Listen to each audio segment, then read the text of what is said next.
I just realized I was on mute all the time. Well, whatever. I need to start early, I guess. And my ears hurting. Fuck, hold on.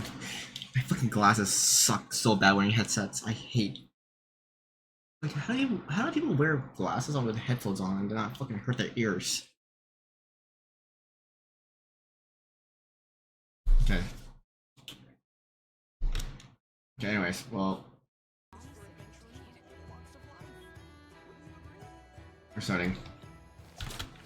Haven't I finished my thing yet? Or Act 4, did not use a resin. Am I capped? Not yet, okay, good. Good to know.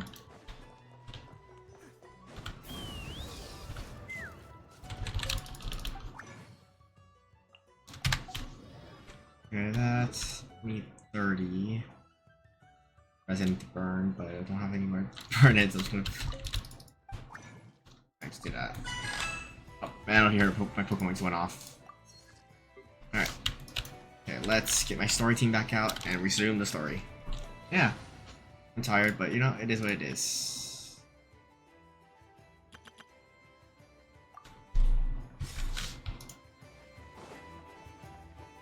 Alright, return to base. Bum, bum, bum, bum, bum, bum, bum, bum, bum, bum.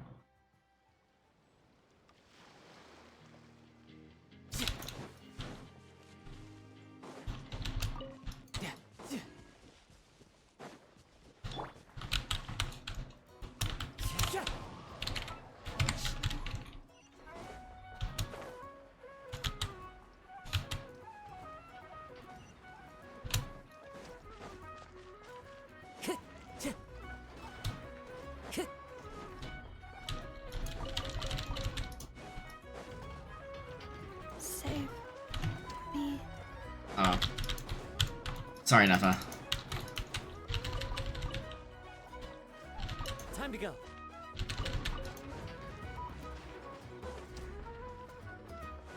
Sure. Okay. Is there really no foul? Did I take the long way around? The fuck?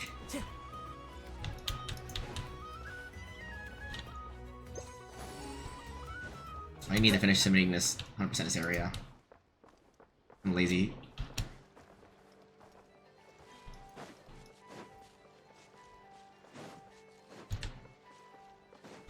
Alright. Here we go. What?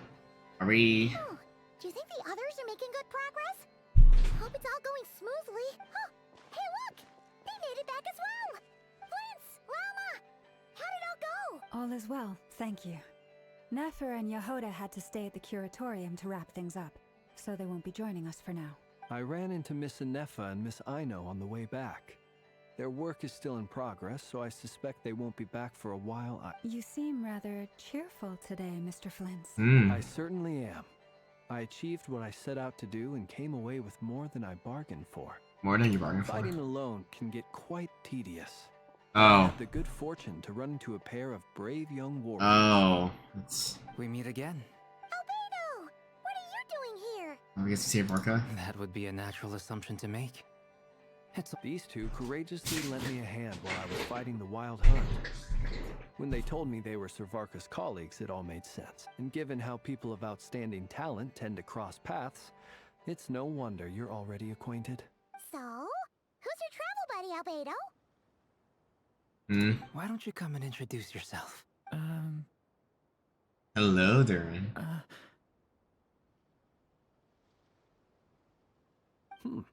A gentleman of few words, I see. And a rather stern countenance. I presumed you were acquainted with him. Is that not the case? Wait, Dotoran, you must be... It's nice to meet you. Again.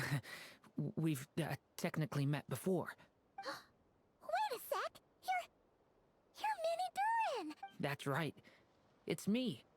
I'm glad to see you again. By the way, he says it's okay if you drop. Yeah, I'm not as mini as I used to be. Interesting, isn't it? The first step towards blending into human society appears to be reflecting on whether one's name really reflects who they are. Wow! You look so different! In a good way, of course. It's great to see you looking so healthy. Yeah. Thank you, Paimon. And although you're as mini as ever, I understand that diminutives don't always convey endearment. I'll be sure to simply call you Paimon as a sign of my great respect for you. Yeah. Wow, you're such a smooth talker now. No, it's pretty tiny I'm out there. used to this. From now on, No. I'll refer to her No. as your esteemed No. guide, No. No. No. Personally, I think our little Paimon is the perfect size. When people call her little Paimon, it's just because she's so adorable that they can't help themselves. If that's not a sign of endearment, what is? You're absolutely right, Miss Lauma. My brother still has a long road ahead of him when it comes to understanding human relationships. Anyway, speaking of long journeys, didn't Columbina, leave with you? How come she isn't back yet? She's been catching up with old friends. Wouldn't be surprised if she stopped for a cup of tea or 10 on the way back. Uh-oh. People are talking about me. Hope it's nothing negative. She's much more spirit after meeting her old colleagues. Judging from your expressions, I'm guessing it all went well? It's getting crowded here. I'll go grab some chairs. No need. This is a job for an alchemist. I'll whip some up momentarily. Thank you for your hospitality, ladies and gentlemen, but I was merely escorting my friends back. I'll be meeting Sandrone shortly, as we still have some things to discuss. It's been a pleasure, everyone. But Bye, this is where I'll say Alikino. goodbye. We really appreciate your help. Thanks for standing by us. Oh, come on. Spare the formalities. I'm just glad I could help out some true friends. I understand. Well, bye for now, Harlequino. Those two are close, I feel like. Oh, this place is hopping. It's probably a good thing one of us left.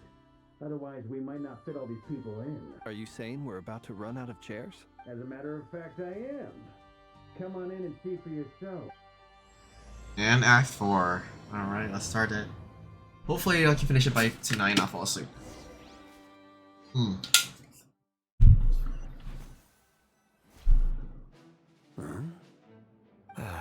Oh my... you.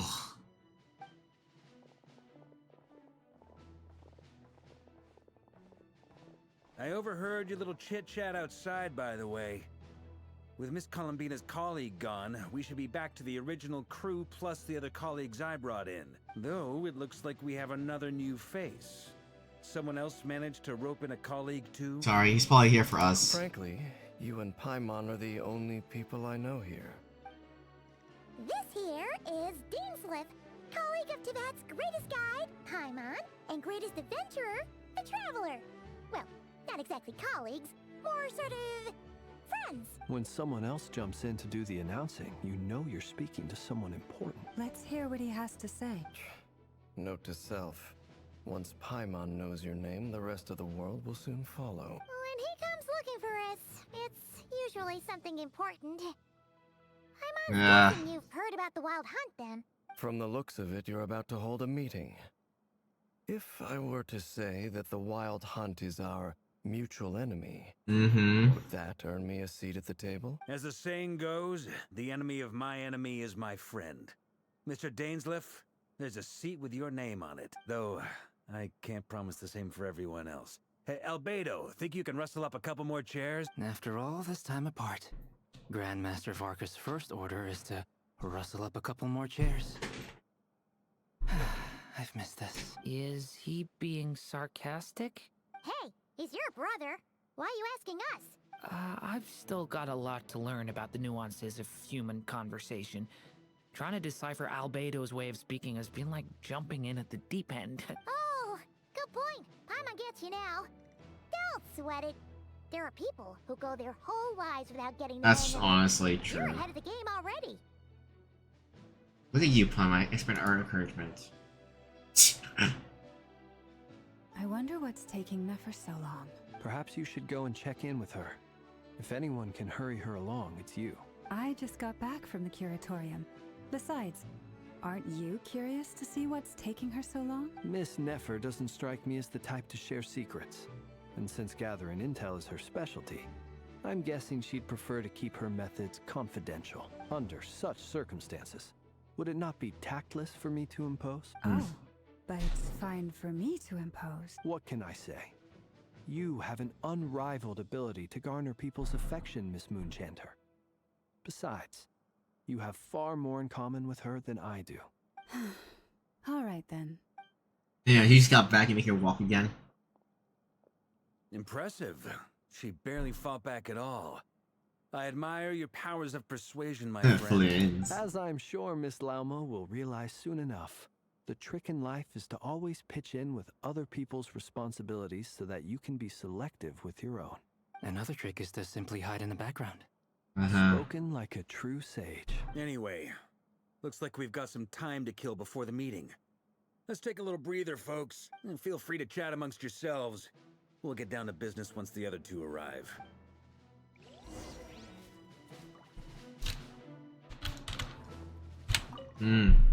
You're both awfully quiet. Uh. Why don't I start us off with an icebreaker? Much obliged. Have either of you ever had your portrait painted? If not, I'd be glad to help. That sounds like a lovely idea. You know how to paint, then? I dabble occasionally. He's an excellent painter. Tables, chairs, people, dragons, you name it. He'll paint it for you. I'm flattered. If I ever get the chance, I'd like to give it a try myself. I'll bear that in mind. Anyway, how about you, Durin? What sort of portrait would you prefer? Oh, I'd be fine with anything. They're like me. I'm okay with anything. Whatever style feels best to you. There is literally me. Like, yeah, whatever works. Very well. Then I'll play it by ear. You can replicate any style I want? I can try. If you show me a sample, I'll do my best to match it. Thank you. In that case, I'll dig up some reference material for you. So you. Is there something you'd like to say to me? Yeah!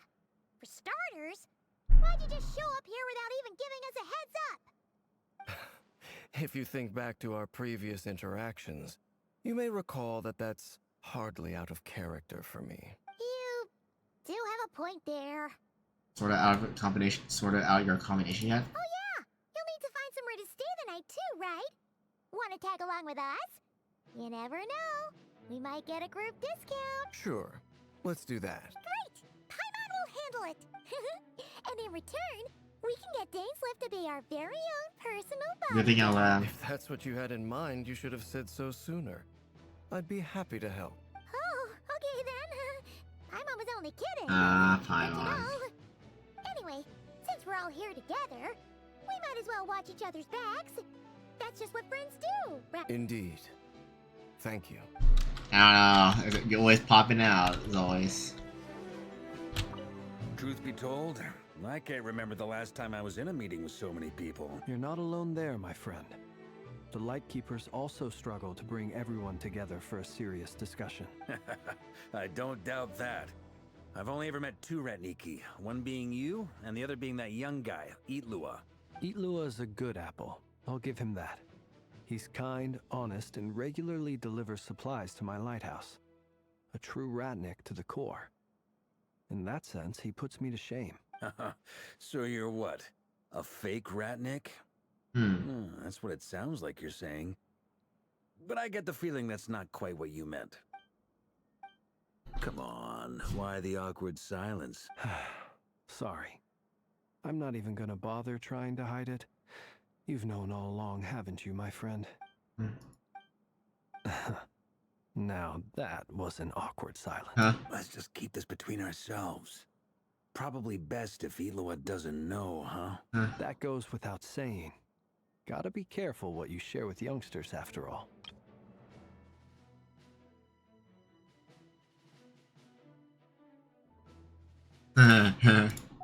Anyone else in the know? Let me guess. The Traveler and Paimon? It's dangerous being too sharp for one's own good, you know. Then, in the name of the Animo Archon Barbatos himself, Fancy. swear, your secret's safe with me. When we went for drinks, you said that you and Barbatos were practically best buds.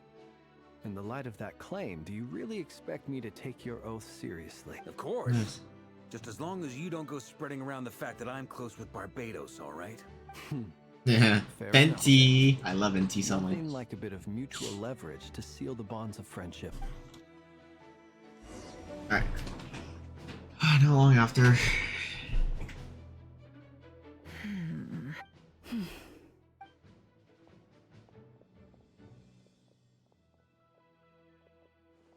Ah, Miss Nefer.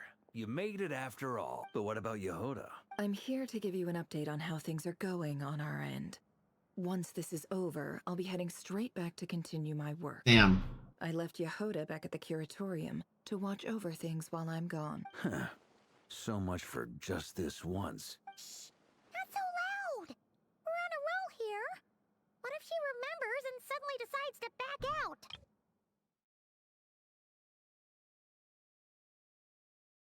It's over.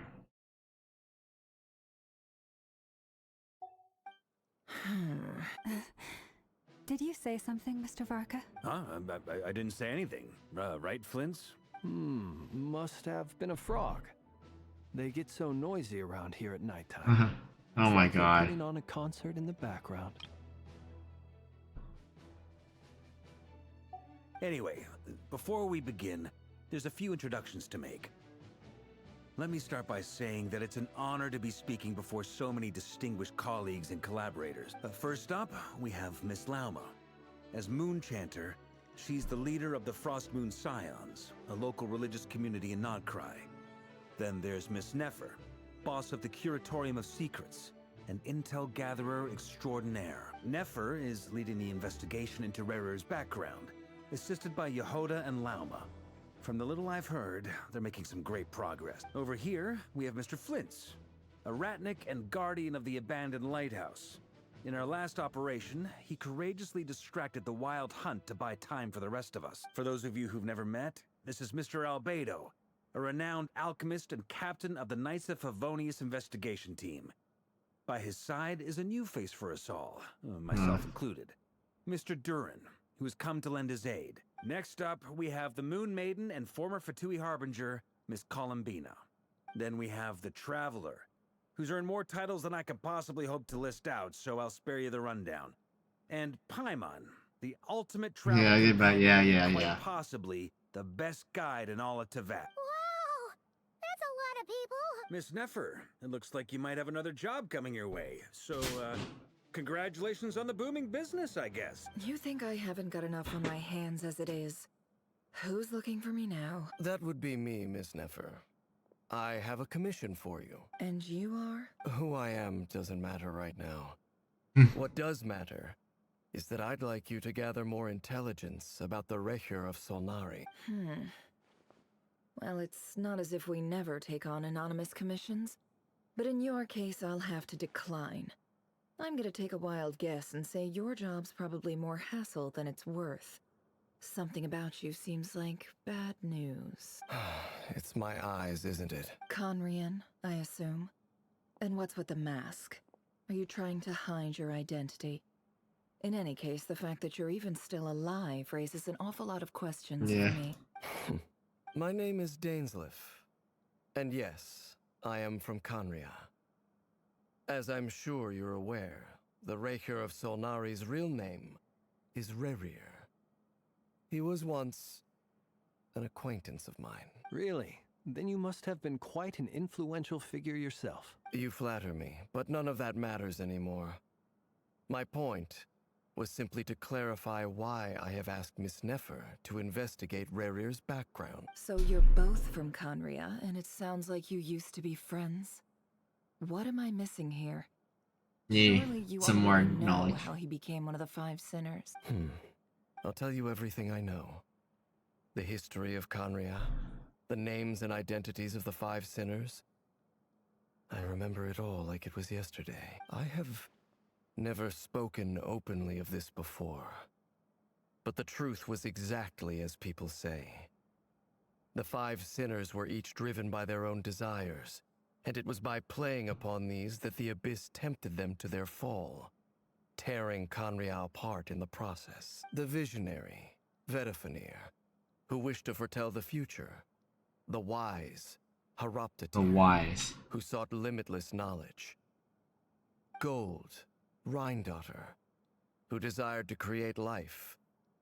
The foul, Surtologi, who pursued supreme strength. And last, but not least, Raker of Solnari, Rerir, Ravager of the Moon. Of the five, Rerir is the only one who remains a mystery to me. He never harbored grand ambitions. So what changed in the space of a single night? How did he come to fall like the others? In other words, you're saying that his change came as a shock to you, and you have no idea what actually happened? That's right. You mentioned how the Abyss tempted them, which led to their fall. But what did that look like in practice? And what other context can you give me about the Damn, events of so that much time? info. The more detail you can give me, the better. Strangely, now that it comes to it, I hardly know where to begin. The fateful night took place during the era of the Eclipse Dynasty.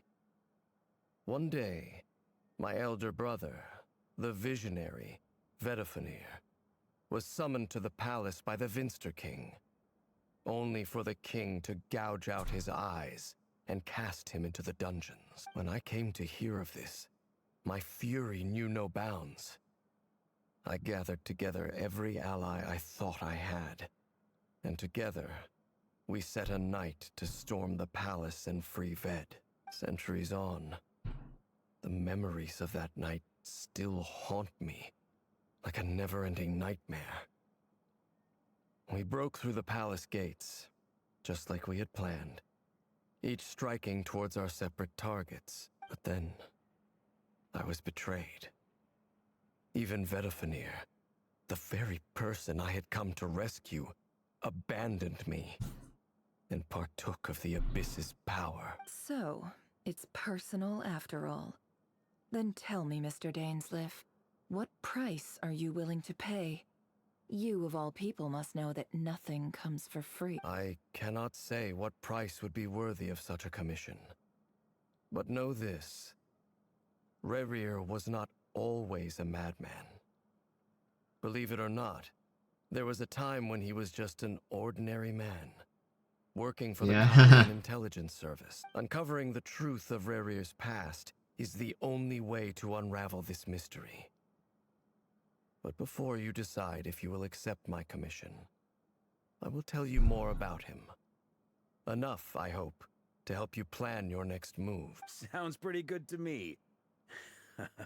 Feels like we just flagged down a random passerby, only to discover he's actually a master strategist who has a score to settle with our enemy. Who knew having Connor for him come in handy? You guys make good karma in building.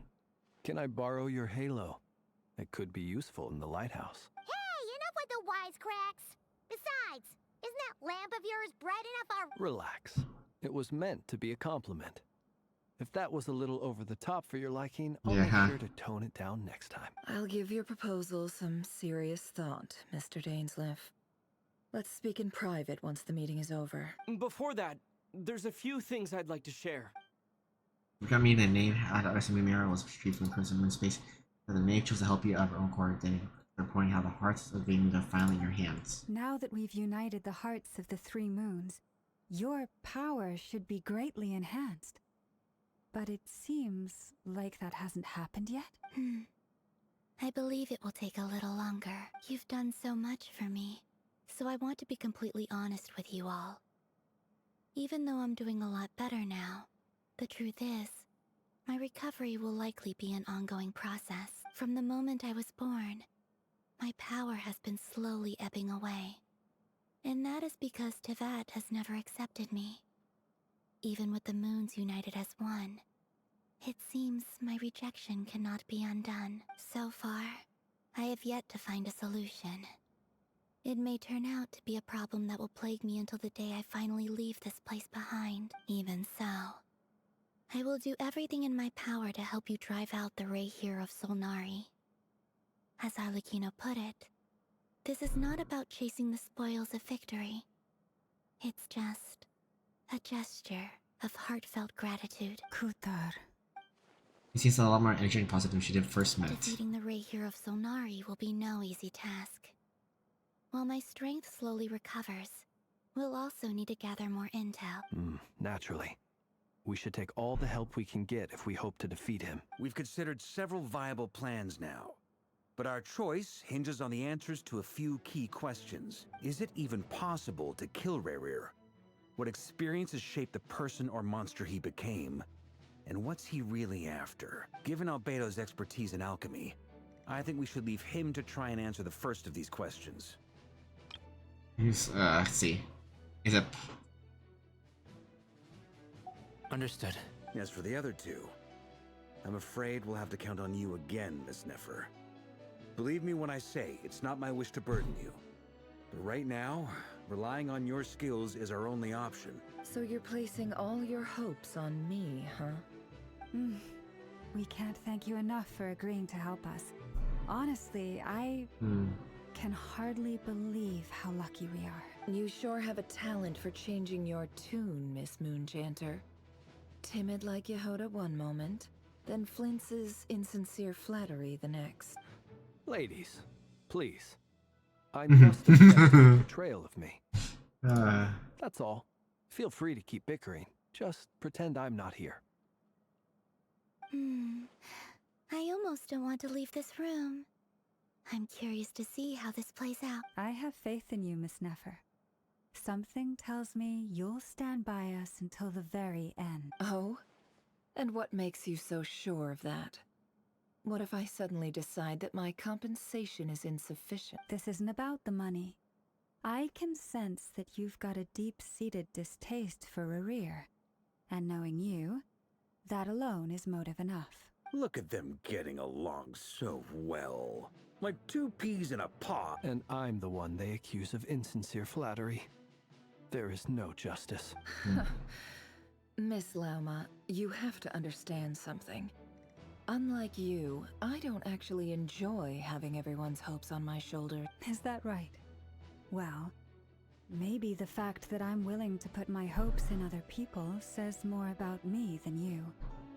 But the fact is, I also trust you. And that's because I know that you're someone we can count on. Anyway, we've got our plan, so let's get moving. Mr. Dainsliff, let's talk. And Traveler, once we're finished, if you've nothing else planned, I'd like you to come with me. This whole experience is teaching me a lot. For instance, I now know that when other issues come up in the future, I'll have far more luck getting Lauma to convince Miss Nefer than trying to do it myself. Hate to say it, friend, but that's one of the funniest things I've heard in a while. Why? You think I've got it wrong? Quite the opposite. But what makes it so hilarious is how long it's taken you to realize. The testing for someone in the cavity, the perfect tell the next stage plan was to both of them. At all time, Varnum starts as a simple, funny mission. Almost sets out for a while, then comes back with works team medicine. Tells you that while people really expect to get hurt, it's really ready for to do. Right, your head for natural consistency, a lot of moves back together. Once up to finish, you follow along back to the curatorium. Okay.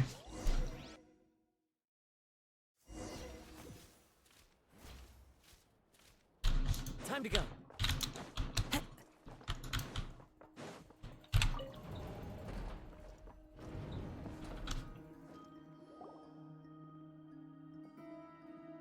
Thank you for waiting.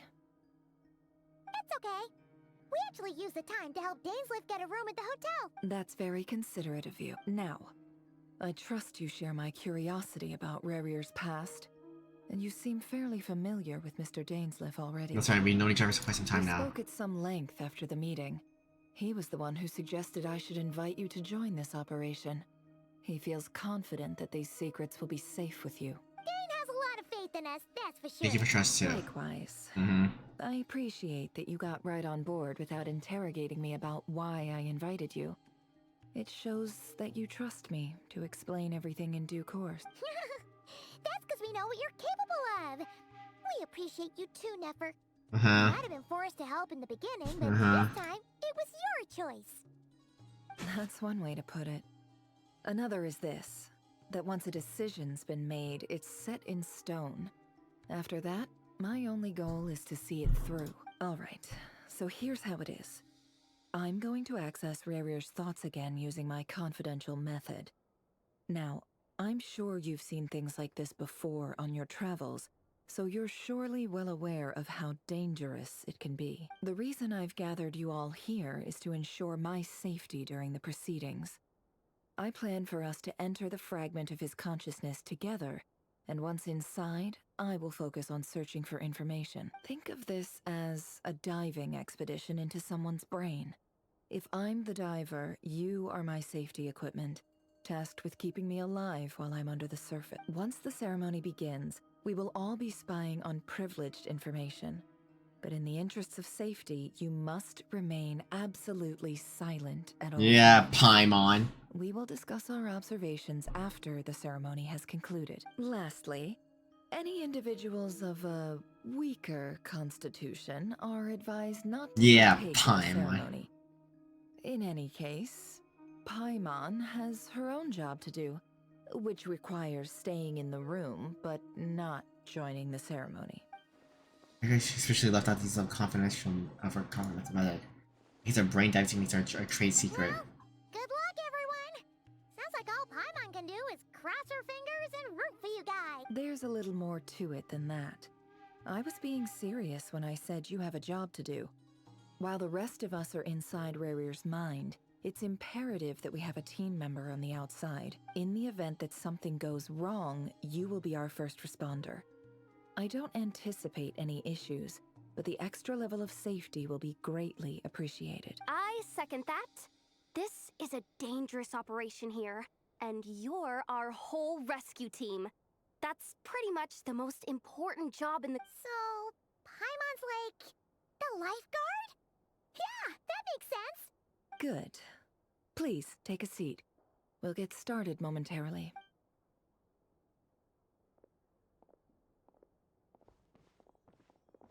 So, did Mr. Dainsliff tell you anything else? He told me that he believes Rarir kept some big secrets in his life.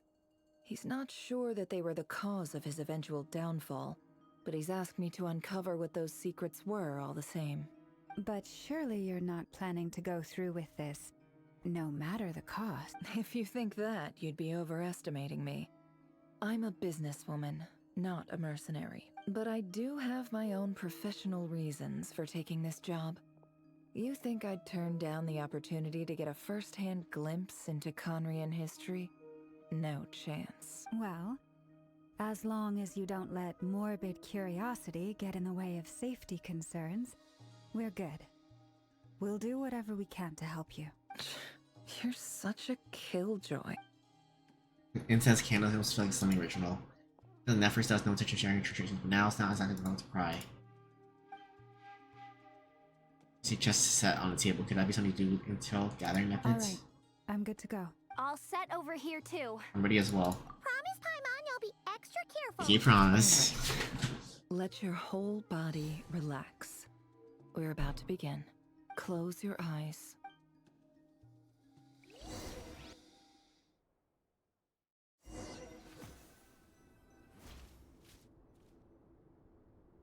Phew. Could this be his office? Pretty standard setup. Bookshelves, paperwork, files. According to Dainsliff, Rarir used to be an intelligence operative. Chances are there's plenty of top secret intel stashed away in this room. Is this where you keep your secrets, Rarir? Can't say I'm not looking forward to this.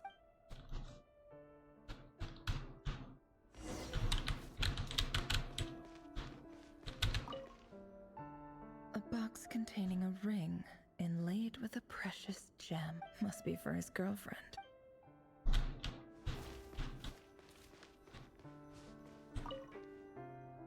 A file tucked inside a folder. The title reads, Dear Breakfast Shop Owner. It's a list of names, but at this stage I have no idea who any of them even are. Okay. Wonder what kind of encryption technique this is. Seems like it has to be inserted into that camouflage device nearby. Aha! It's an audio recording. Please, hear me out. I can't shake this feeling that someone's been spying on our house. No, I'm not being paranoid. It's true. I saw someone dressed in all black. It was a couple of days back, but that was on another street. My house. I swear, I know what I saw. There's a note in the margin. Surveillance of the run for their residence has concluded.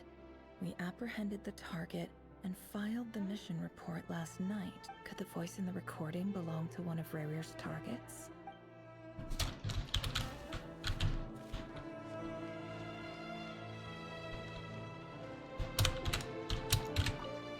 Oh.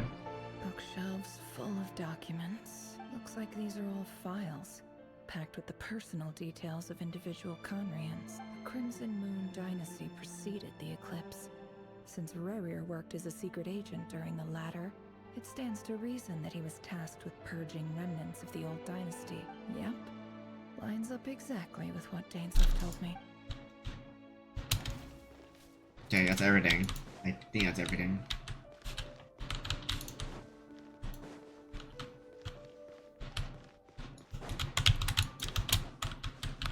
Okay. He looks even gloomier than last time. I wonder what's changed.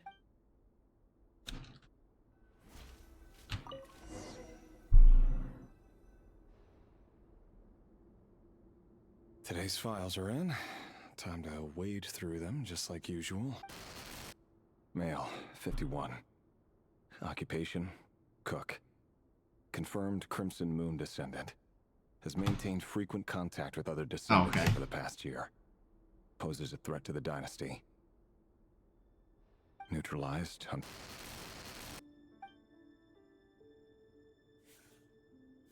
This one should be archived under purged targets.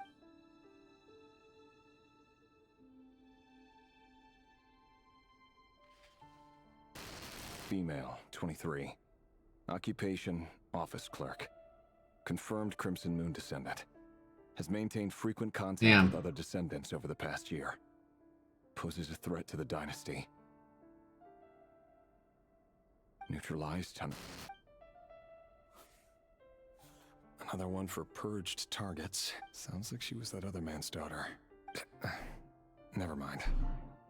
What's it got to do with me? Male, 40. Occupation, teacher. Confirmed Crimson Moon descendant. Has been observed making contact with other descendants during the past year. Poses a threat to the dynasty. Neutralized on... Neutralize again. It's the same thing. Just another nobody for the archive. Come to think of it, I remember surveilling this man.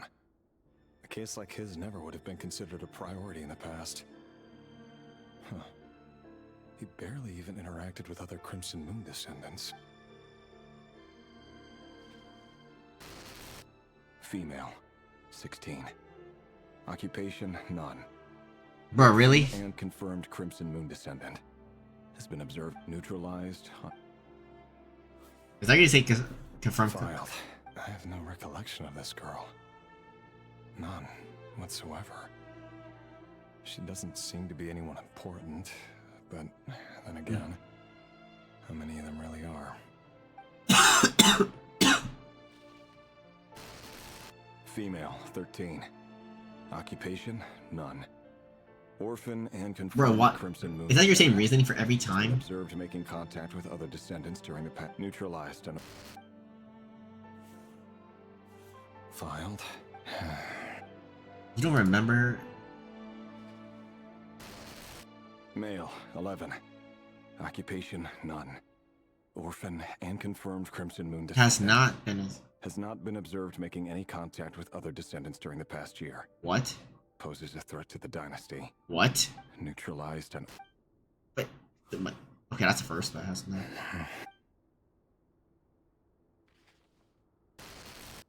Male, 6. Occupation, none.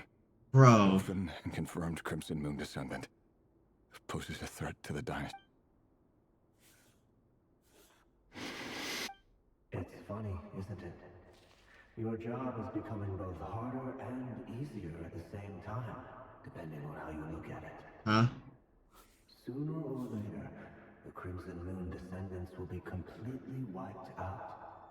But as their numbers dwindle, they become harder and harder to track down. That's not how it is. Fortunately, however, most of the able-bodied adults have already been taken care of. The remaining weaklings will be increasingly easy to deal with. No! No. My job is to ensure the survival of the Eclipse Dynasty. And the only way to do that is by eliminating any and all potential threats. It's a perfectly legitimate line of work. Every single one of my colleagues can attest to my fairness. And if my friends were aware of the facts, I know they'd back me up too. Assuming, of course, that they were aware of all the facts. Oh, shit. He looks even gloomy.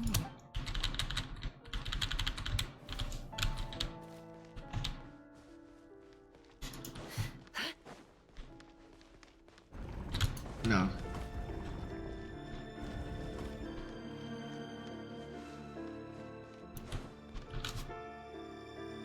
Mr. Vedifalnir? It's been quite some time since we last met. Rerir, I trust you're here because you have something important to discuss. Forgive me. I wasn't tuning out, it's just, I noticed you didn't even phrase that as a question. As if you knew I was coming. Forgive me. Tell me, does someone in your position ever feel the need to ask questions at all? It is indeed within my power to foresee certain things. Things like your arrival. I was just thinking. It won't be long before I'll be inviting both you and Dane to my wedding.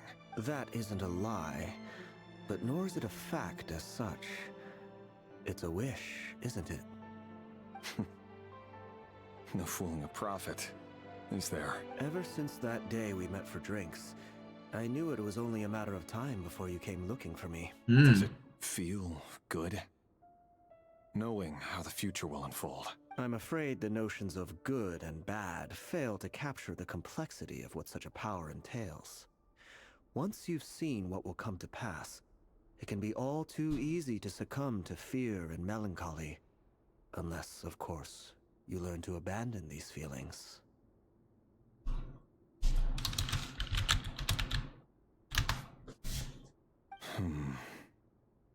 You fear my silence, and long to hear the words I left unspoken that day. That's right.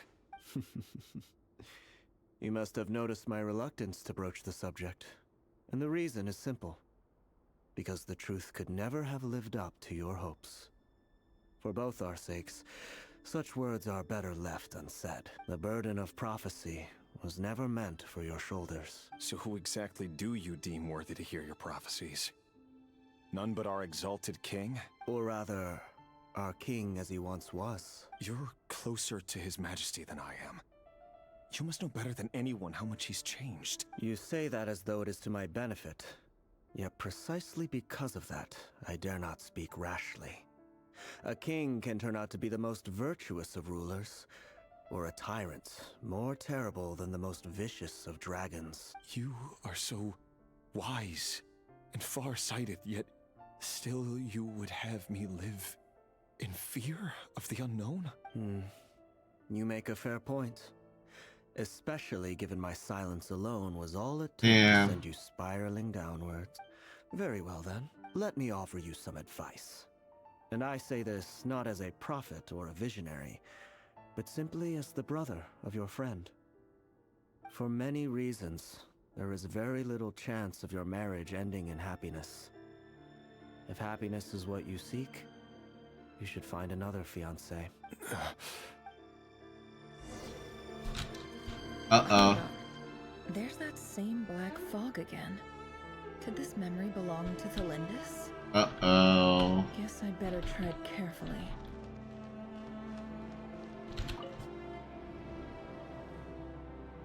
Wait. Hear me out. This time we finally got a clear look at his face and learned his true identity. His name is Rerir, and he claims to be one of the king's guards. What did you say? A cruel irony, isn't it? The man you're set to marry leads a double life as a brutal executioner. Why are you telling me all of this now? Simple.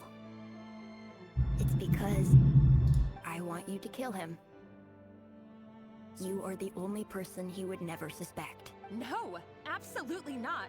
I would never dream of doing such a despicable thing. So you'll just stand by and watch him slaughter us to the last?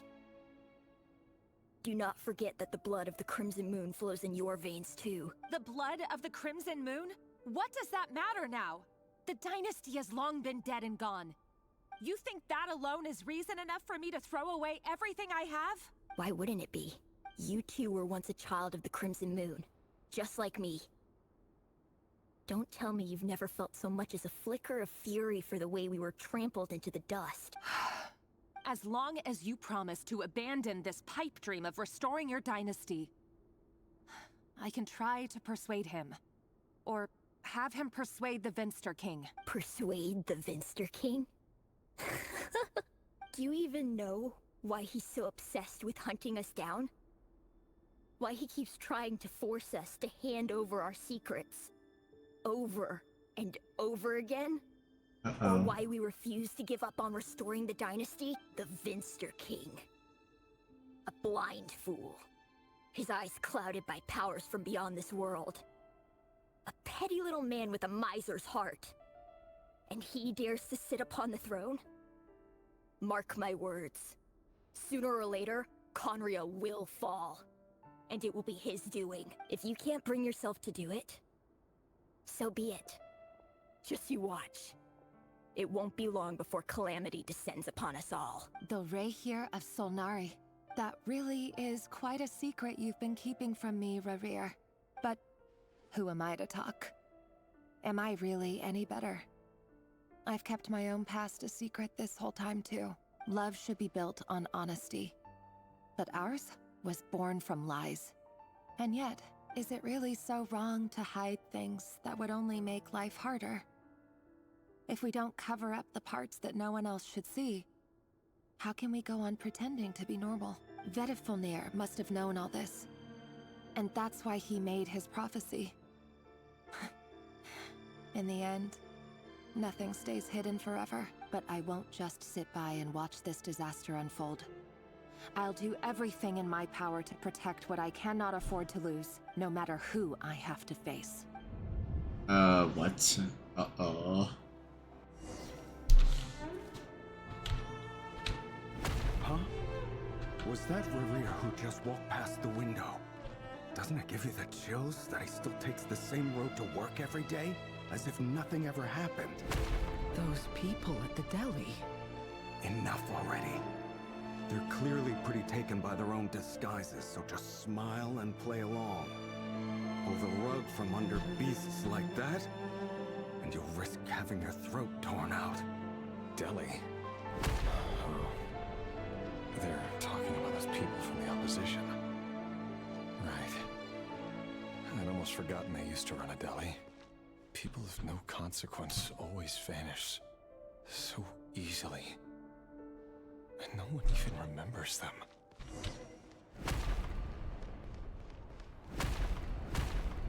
Another memory? Oh god. But surely you can see he's not the man he pretends to be. So many have died already, and they say that the king's madness grows with each passing day. We're not going to survive this, are we? But why does it have to be this way?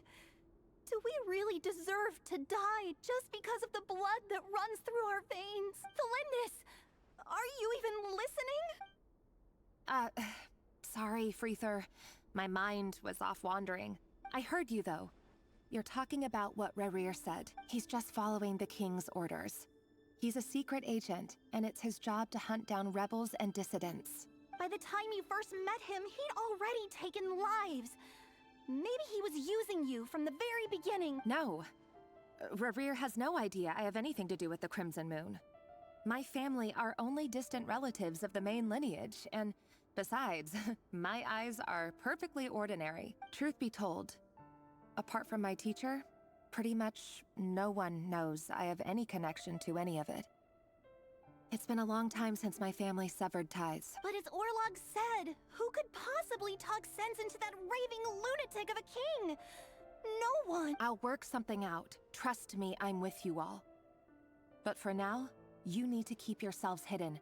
Don't let anyone find you, anyone at all. Don't forget that Rerir is an Eclipse operative. You need to be extra careful when he's around. And when I am too. For now, don't come looking for me. And if anything happens to me, just act like we've never met. If even you can't escape this, what hope do the rest of us have? But after all this time together, surely he wouldn't lay a hand on you. I won't speak in his defense, nor can I give you a clear answer to that question. But I'll do everything I can to put an end to this. Here, hold on to this. If an opportunity to escape presents itself, take it. You'll be glad you took some spare change. You call that change? But what about you? I've got a job, and there's still money coming in. But you can't go anywhere right now. Please think about yourself for once.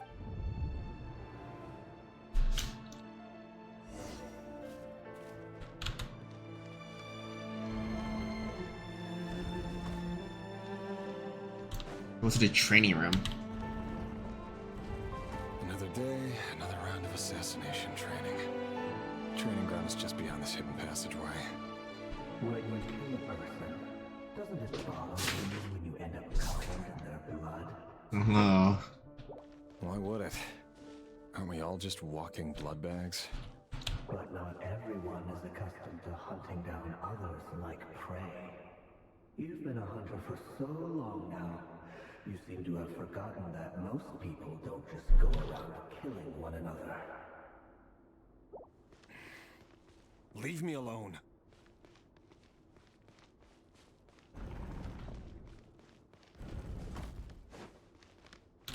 Okay. Make sure you have a firm grip on the handle. Then choose your angle well. Keep your movements light and brisk. And the prey won't sense a thing. I know that. I'll bet no one's ever died a quiet death at your hand. I work clean. No traces.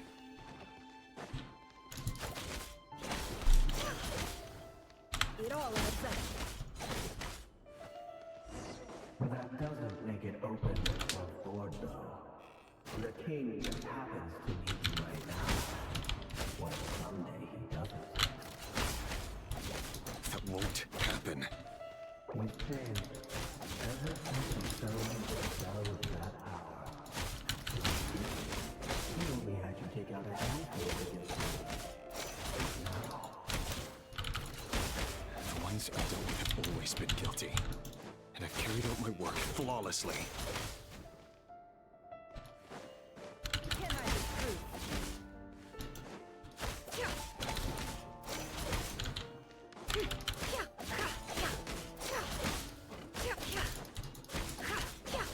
Okay, what am I doing? No more lies.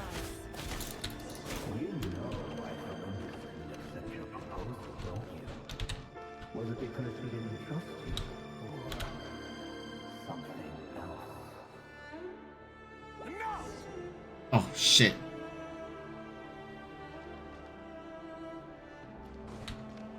Hopefully it doesn't matter what order I go in, they're the same. Delindis, do you still remember Orlog?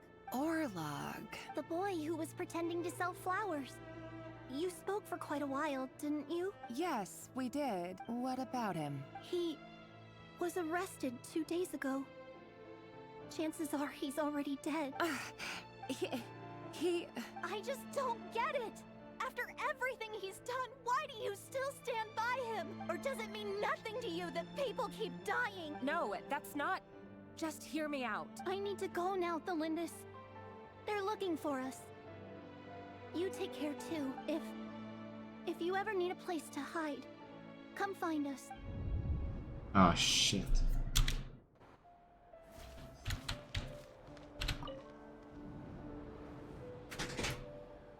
Author Thelindis.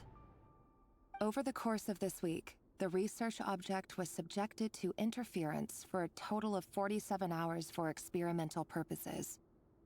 The results are as follows. All subjects of observation that were sent inside have now... The situation within is proving more problematic than anticipated. No progress whatsoever. What now? Won't you give me even a glimmer of hope? Things are getting worse by the day. I have to find a way or we'll all be in danger, but But if all this research comes to nothing, what then? Sooner or later, it'll be my neck on the line. But could he really bring himself to kill me? No. Surely he wouldn't have the heart.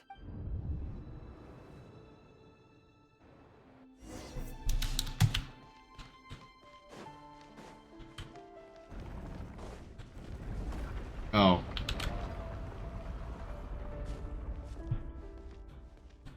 Why won't you just let us go? We don't even know each other. All we want is to live ordinary, peaceful lives. You want to live? Oh, shit.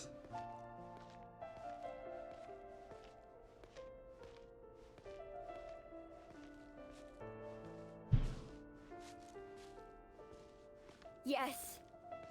I just want to go on living. Is that really such an unforgivable crime?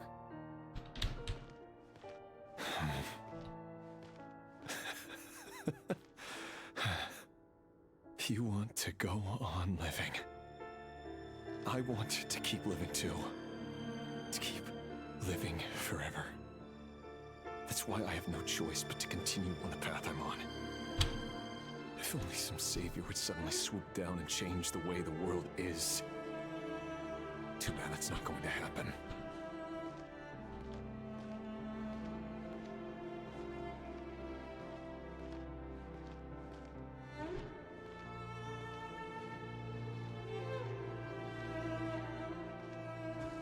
Imagine that. If there really were such a person, you and I wouldn't be standing here like this, would we?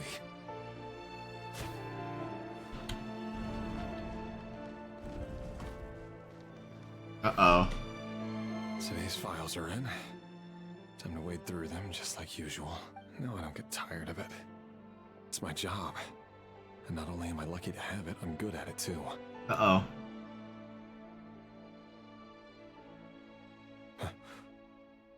Wait. That's... Thalindis?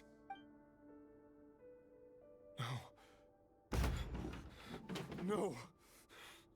No! Why?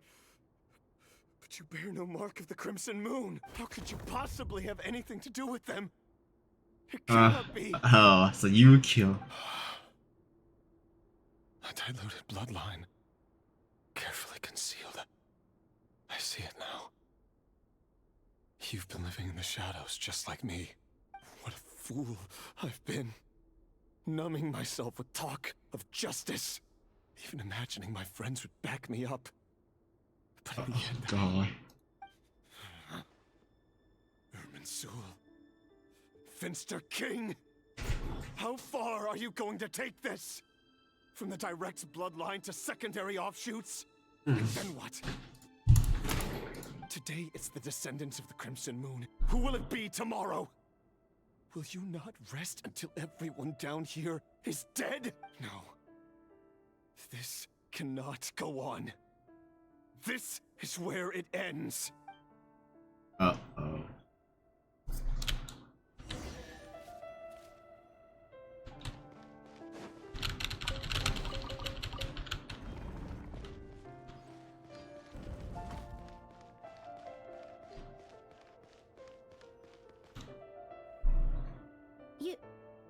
You're really letting me go? I am. As long as you can guarantee that no one will find you. Don't worry, I'll be extra careful. No one will know I was here, but what about you? Me? If you let me go, you won't be able to complete your mission, will you? Good point. In that case, maybe you should stay. No, please! I just want to see the outside world again. To... Go on living? Yes. I know you're a man of your word. So please, just let me go. If I let you leave, what will become of me? Just kidding. Go. But remember, don't let anyone know you were caught. We'll be seeing each other again very soon if you do. Even shadows in the dark must live by a code. But you can't save everyone. You've been whispering in my ear for days now, Vedifalnir. What are you trying to do? Break me down? I only say this because you long for an answer to your problems. Let her go, Rerir, or you risk losing everything. I will not abandon Thelindis. Then you'll need a little more vigilance and a lot more power. The world is changing, Rerir. Keep your eyes peeled for your moment of opportunity. That voice used to be so unclear. But now I know exactly whose it is. It's Vedifalnir. He won't tell me how to actually resolve any of this, but he keeps trying to manipulate me like a puppet. What's his game here? Tell me then. What will this moment of opportunity look like? And no answer. He's like a ghost. Always disturbing me when I'm on edge, but never answering when I need him most. So, the Eclipse Dynasty was purging, well, massacring the descendants of the Crimson Moon. And it seems like it was all connected to the Vinster King's research. The King's obsession with abyssal power left the future of Khaenri'ah hanging in the balance. No wonder every aspect of Rerir's life was so unstable. And it looks like this Thelindis, Rerir's would-be fiancée, herself belonged to a sub-branch of the Crimson Moon Dynasty's It almost defies belief that a couple like them could hide the truth from each other for so long. If the Vinster King hadn't intervened in such a drastic way, they might have gone on deceiving each other for the rest of their lives. And why does Vedifalnir, Dainslif's older brother, keep talking in Rerir's head? This guy kept more secrets than I ever imagined. The human mind is like a vast desert of shifting sands. When you follow the flow of someone's memories, you only ever see the parts they're willing to let surface. Time for something a bit more creative. We've been inside Rerir's mind this whole time, building up a picture of his psyche. There's already enough clues on the board to start reading between the lines and mapping out the rest. Now, we can finally begin to put the pieces together. Sure, it'll only be a reconstruction, part simulation, part reasoning, but it's usually pretty accurate. Once we've built up a cognitive profile, we just need to cross-check the logic behind his actions. And then we'll be able to take a sneak peek at whatever it is that Rerir has really been hiding.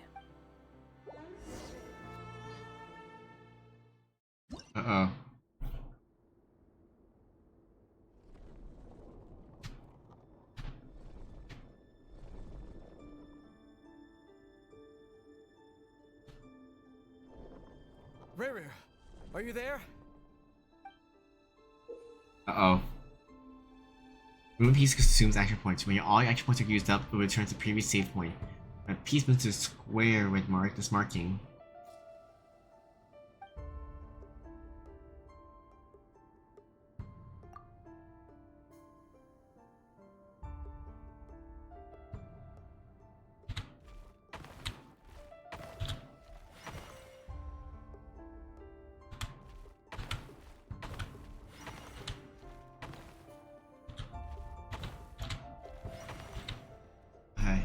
Hey, Rerir! Come out, it's urgent! Dane? What's wrong? Oh. Quick, come with me. I'll explain everything once we've met up with the others. Okay. I'll come. But the Lindis is still over at the Universitas. I'll need to leave her a note. All right then, but make it quick. I've never seen Dane so worked up before. Whatever this is, it must be big trouble.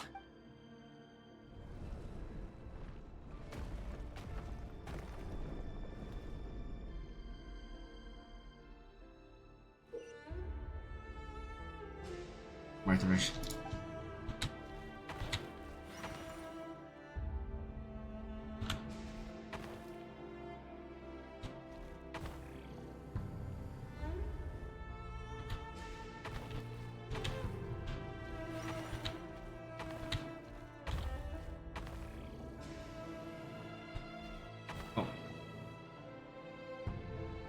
Return to the previous save point.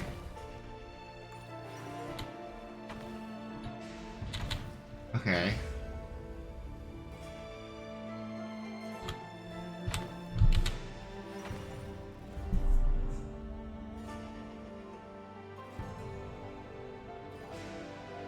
Old Rhine-Daughter. Well, this is a nice change, meeting you all at this hour. When men and women of ambition can speak face to face in broad daylight, I say that's a big step forward for our dear Conria. Don't be ridiculous. We do not fear the day.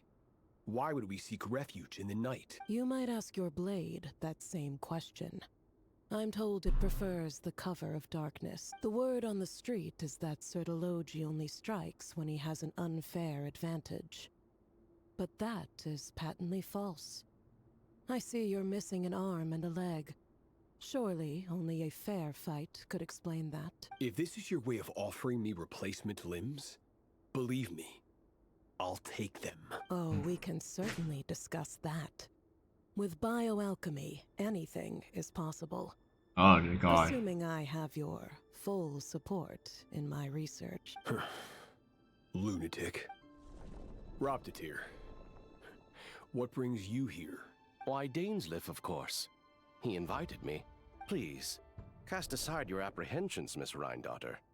Whatever the rumors may say, I am but a humble servant of the king, and I can assure you he affords me no greater convenience than he does you.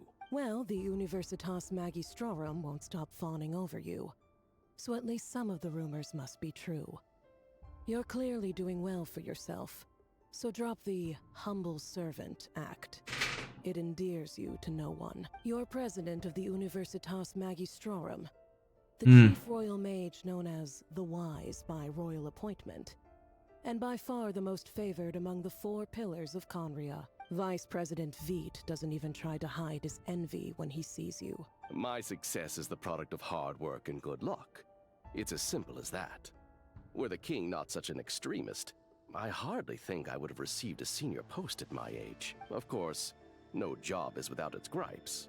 Serving a king like ours can be a challenging task, as I'm sure you can imagine. And as for Efterveit, in missing out on the presidency, he's dodged a mountain of stress. Like everything else in life, it comes with pros and cons. You're all here. I apologize for the short notice, but it was an emergency.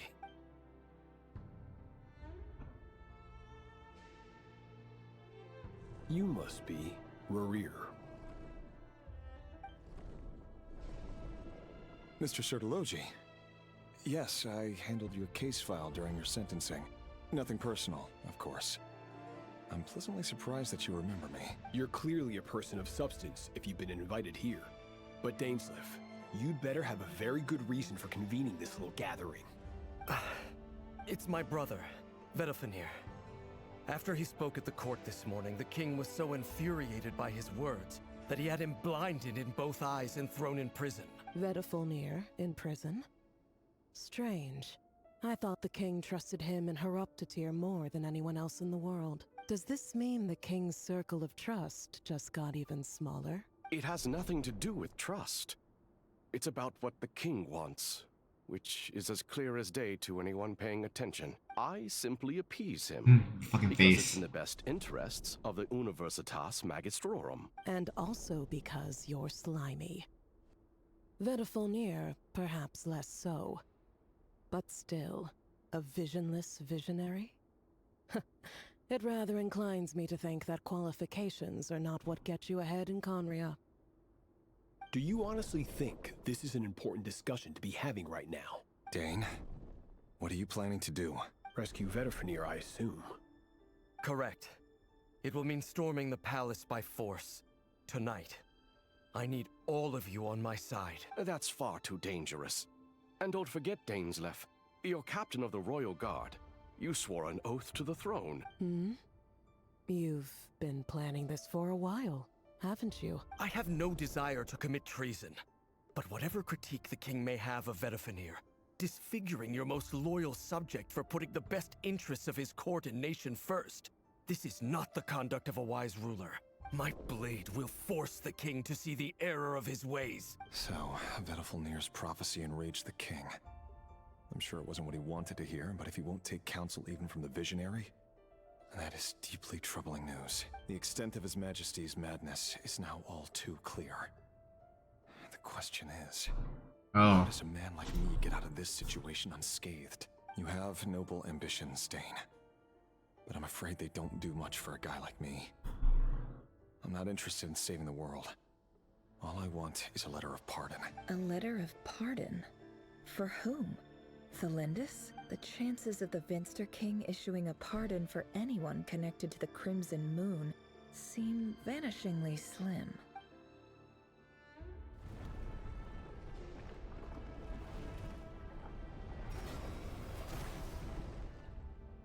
Oh, sh. This black fog over the board must have some connection to Thelindis. But why is it taking this form? Does it have something to do with Rerir's past? Another mystery I'll need to unravel. Alright, puzzle time. Assume the mark number of actions to defeat your opponent's pieces. That when they have more action points, you need to defeat your opponent's piece.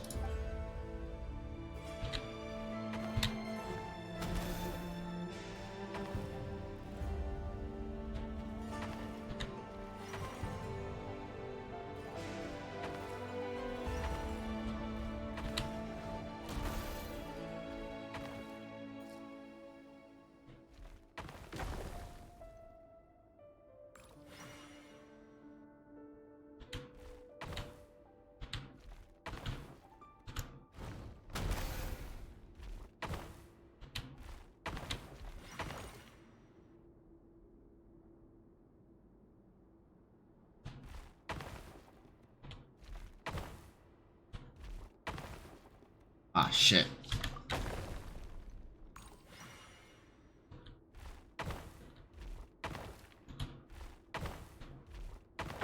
I'm not gonna make it.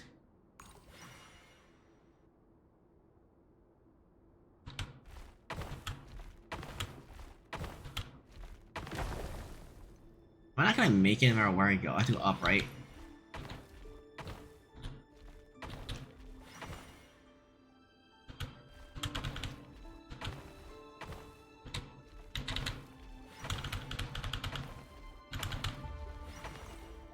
Okay, what's the number we got here?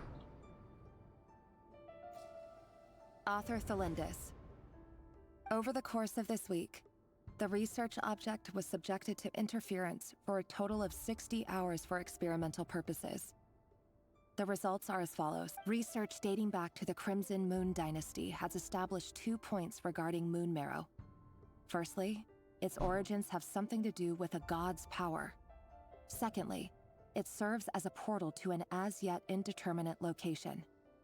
Moon Marrow can thus be defined as a spatial gateway.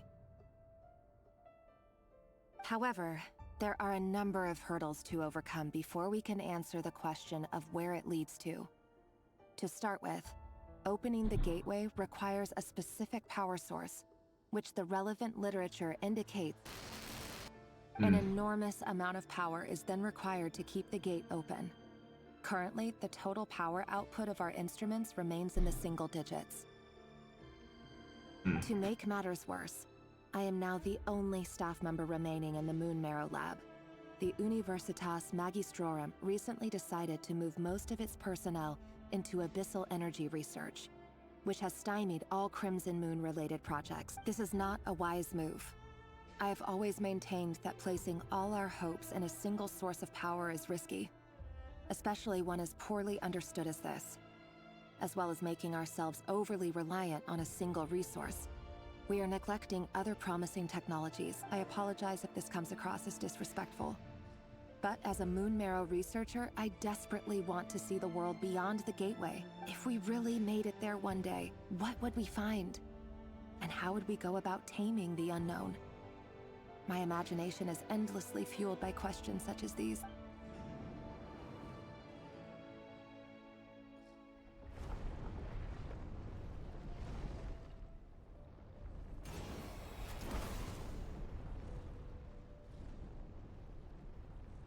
And then memory. Okay.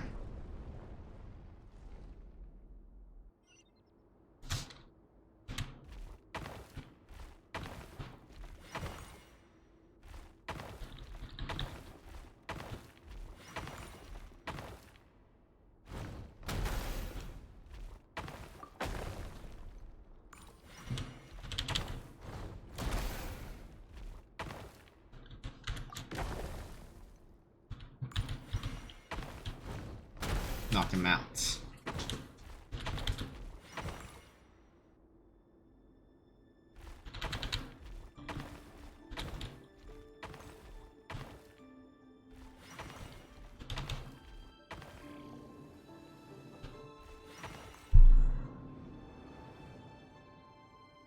This is for you.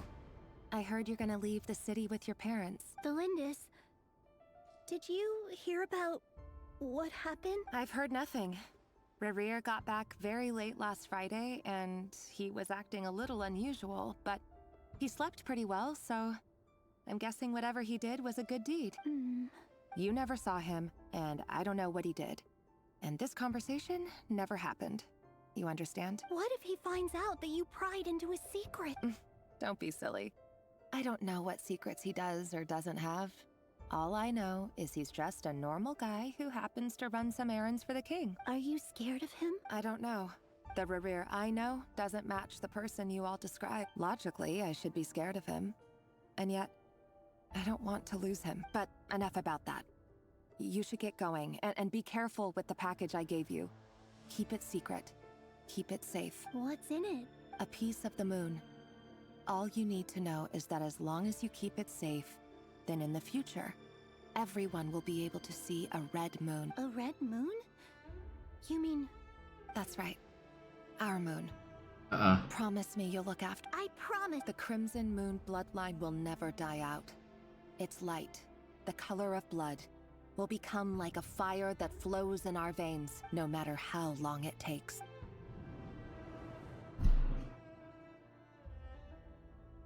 Okay.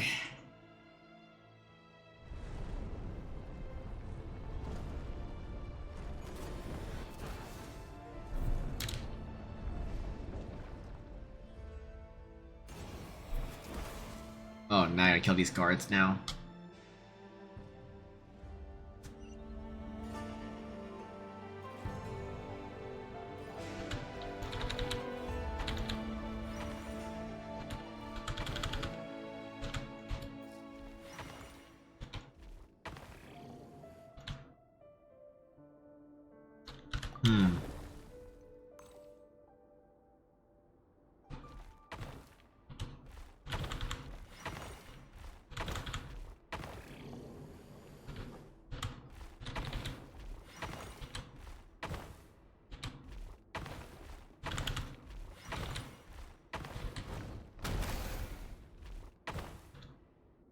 Reset that.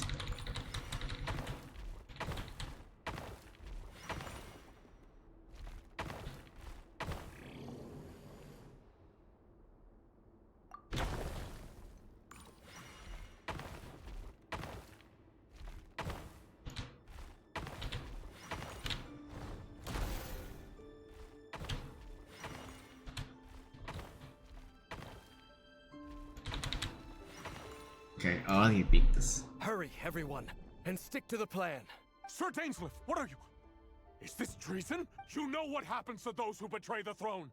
Please, don't do this! It is the king himself who has betrayed the throne. He has betrayed all of Conria. If you have any love left for justice in your heart, you should join me. It's showtime. Dane and his group will handle the troops in the palace. Then Hraptatir and Rhindaughter will disarm the security measures. My job is to enter the prison and rescue Vedifalnir. Stay safe. Wish me luck. Look after my brother. Draw your blade. It is time for justice to prevail. Oh.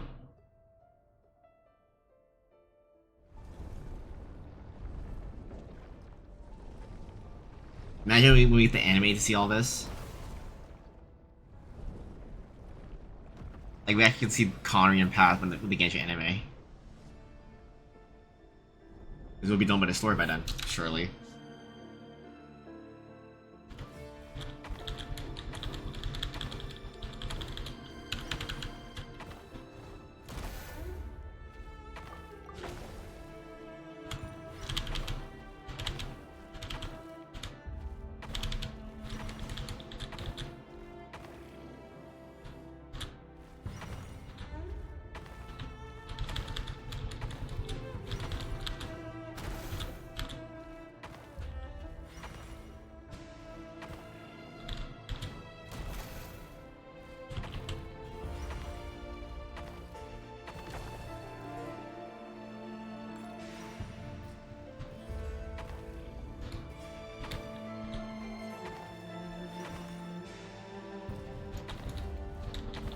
Okay.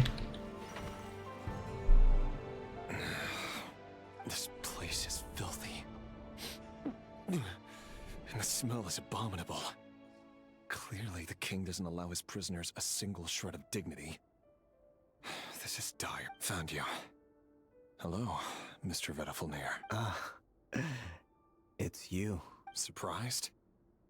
Oh, wait. I guess surprise isn't an emotion that prophets feel very often. I certainly felt some surprise in the moment when I was blinded. Surprise at the king's sheer ignorance. Surprise at just how unfairly this world responds to words of earnest remonstration. I'm curious. What did you prophesize this time? It wasn't a prophecy. It was a word of warning. Someone had to say it. The king has forsaken all reason in pursuit of his obsessions. I simply told him that if he continues on this path, Khaenri'ah will surely fall. But he didn't listen. Worse still, he stabbed you in both eyes and locked you away. Dane asked for my help. The court is in complete chaos now, but I'm sure you predicted that. Everything is transpiring as I foresaw. Yet I am powerless to change it. Fate is an immutable force. I can but lament as the inevitable unfolds. I do wonder whether giving a man the power to see the future does nothing more for him than slowly crush his spirit. Forgive my curtness, Vedafilnir, but the king did not suddenly turn on you today. His suspicions have been brewing for a long time. You can't have wisdom beyond the reach of your fellow man without attracting his fear and suspicion. There are things the king does not want to see. So, he doesn't want you having visions of them either. He blinded you because he thought this would make the visions stop. He wasn't entirely wrong. I did indeed lose my power to see the future. Right up until... Until what? Just now. I believe I saw something new. Well, tonight could go a lot of different ways. 5 of us banded together to storm the palace, also we could rescue you. This will go down as the most tumultuous day in Khaenri'ah history. I sense hatred in you. But also hope. A desperate hope that with the tyrant deposed, that will be the end of the story. But this is not the end. It is the beginning of a new chapter, in a whole new story. There are many men of honor and courage in this world, Rerir. But you are not one of them. You're not here for justice, are you? You're here for yourself. Is that a dagger? Interesting. Why not the polearm? It was always your weapon of choice. With your abilities, I don't doubt that you were able to recover some of your sight. But I also doubt that you want to make an enemy of me right now. Of course not. We're on the same side, aren't we? We could be. But I need you to be honest with me, Vedafilnir. At this point, you're my only hope for the future. You mean your future? With your beloved, Felindis? Yes. And I know there are bigger things at stake here. A dynasty, a nation, maybe the entire world. But forgive me, I care first and foremost about myself. I can't abandon the one I love to save myself. I just can't do it. But you see a broader picture of the future than I. You see the solutions to the biggest problems of our age. So tell me, what is my solution? What's the answer? In matters of fate, answers are either right or wrong. What will be, and what will not. Maybe you are willing to pay a certain price in the pursuit of happiness, but unfortunately, fate does not negotiate. That is the cruelest thing about fate. It is unmoved by your sacrifices. That can't be true. I know it's your voice that I keep hearing in my head, urging me to see how the world is changing, to seek more power, so I can protect the things I love. You show me disaster, but you won't show me how to avoid it? Why? Why are you doing all this? My voice. In your head. So, you hear it too. The voice that steals your mind, gains your trust, and drives you crazy. It turns out that we are not so different, you and I. Vedifilnir just broke into the strangest smile I've ever seen in my life, as if he'd discovered some monumental secret. But then he suddenly switched to looking extremely weary. Very well then. My advice to you is as follows. You must persevere. Whatever trials and tribulations you may face, be steadfast in the belief that they are your path to the future. For as long as you live, your story with Thelindis shall not come to an end. That is the only chance you have of fighting back against fate. It is up to you whether you believe my words. Regardless, that is all I will say on the matter. I have no right to intervene any further. I will hold you to your word. Thank you for setting me free. In return, I will tell you one more thing that you cannot afford to ignore. Just then, a strange wave of energy rippled through the city. We had no idea what it could mean. If I were you, I would head to the Universitas Magistrorum. The Universitas? Oh no! Oh. I'm sure we'll be seeing each other again very soon, Rerir. Whatever Vedifilnir said, I didn't catch it. I didn't even help him out of the prison. There was no time to lose. Uh-oh. Shit. Oh, just here. Nice.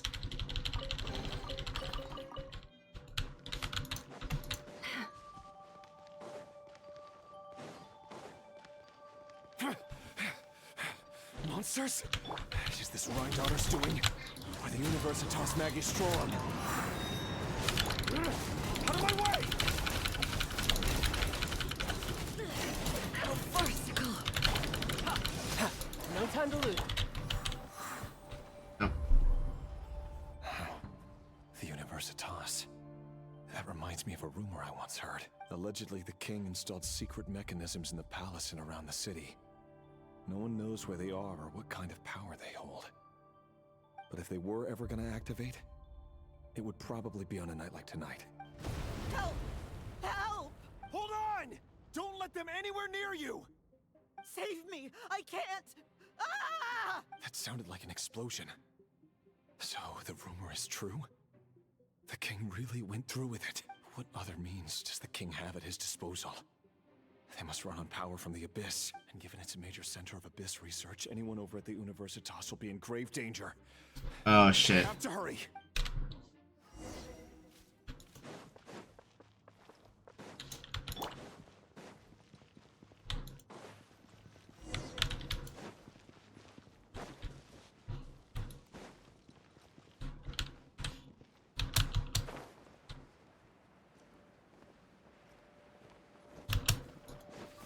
Off we go!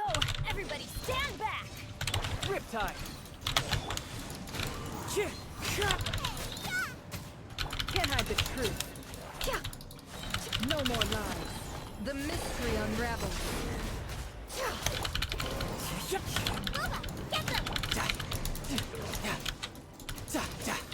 Let's light it up! I better wrap this up. Nice and spiky! Teamwork is trick! Clouds high. The birds call. It all adds up. Can't hide the truth. The deception ends here.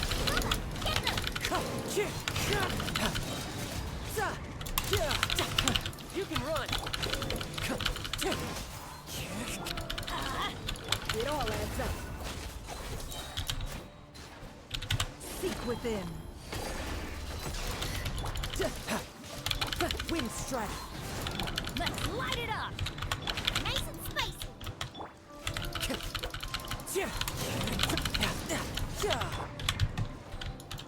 Regicide blood connector. Everybody stand back! Fallen leaves, adorn my night!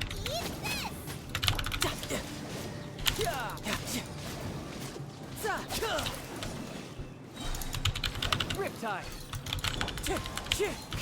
Let's light it up! Get them! Can't hide the truth. Wind strike.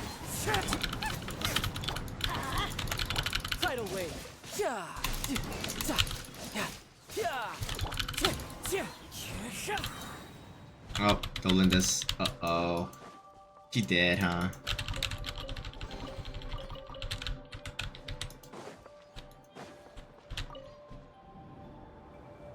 He dead. Monsters! At the Universitas Magistrorum? Why now? Oh no! They're coming! It's no use. The table won't hold out much longer. The weapons. Where are the weapons? Of course. All the lab equipment was upgraded after the inspection last week, but the new weapons haven't been allocated yet. I'm done for. Is anyone there? I need help! Ah! Stay back! Please stay back!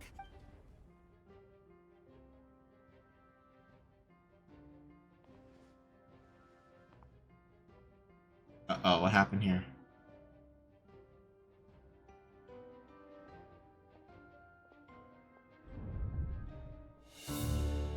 Cutscene moment. What's that? Reverie! So the rumors about your work are true. What? No! Listen, something happened at the palace tonight. We have to leave! You don't need to lie to me anymore. What do you mean? I know why you're worried, and I will respect the decision you've made. But it's okay, because I found a solution. I know how to end all this. You can have it back.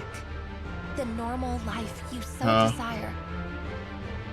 But until then, I'm afraid our wedding will have to wait. This? No, don't do it! Selenius! Selenius! Oh. I told you, Reverie. Let her go. You will find someone better. No! No, I won't do it! I have to save her! By what means exactly? Who the fuck is this? A lowly pawn. You lack the power and the strength of will. Do you know a way? Tell me! Come to the palace. Join us.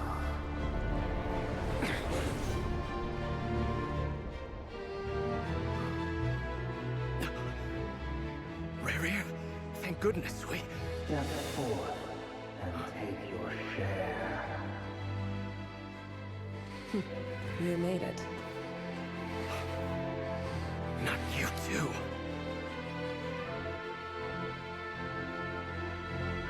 Hatred or grief, despair, desire. We all have our own. Oh shit.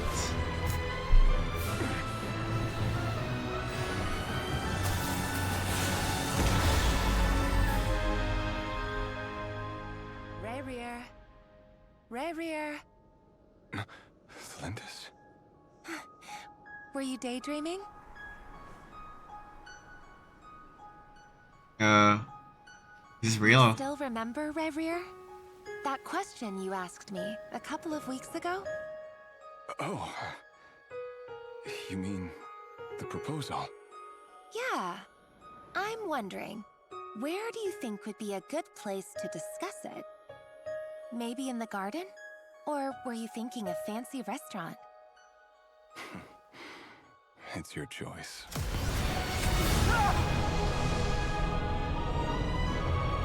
Oh.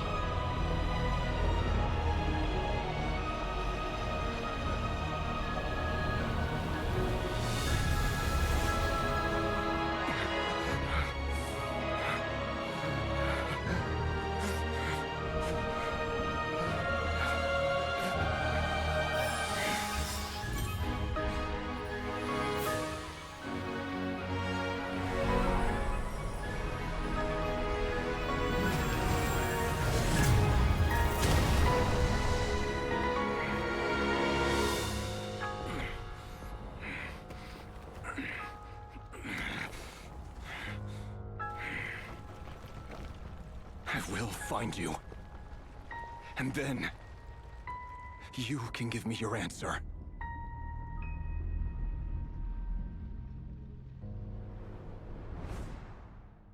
Holy shit. Light, you're fucking insane, madman. So that's how the Raker of Solnari was born. A monster created by circumstance is a monster all the same. Viewing other people's thoughts for too long can get uncomfortable. Right now, I'm feeling a strong sense of loathing. In a nutshell, the story of Conria is what happens when the truth falls by the wayside. Everyone tells little white lies, and before long, you have a huge pack of lies that destroys everything. Phew. Time to get back. His past is filled with sorrow, but the tale of any fallen civilization is one of endless tragedy. Cruel as it may be, that was Conria's fate.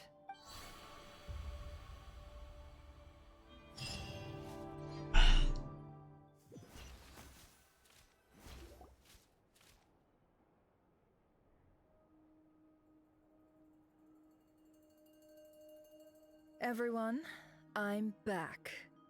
Can I get a standing ovation? Never! How are you holding up? Feeling okay? She's fine. Boss is a pro. Yes, I'm fine. You will have seen the events of Rarir's life through my thoughts.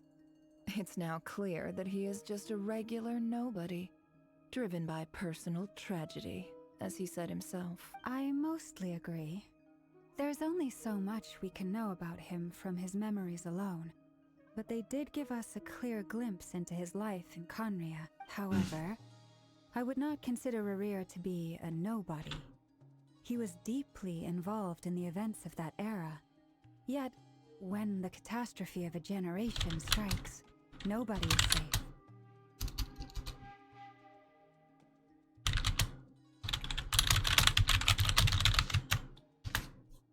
Sounds to me like you're speaking in riddles again. Is this you urging me not to abandon the people of Nodcry in their hour of— That's not what I meant. Although I do hope you choose to remain a part of the plan. Without you, the mission ahead will be all but impossible.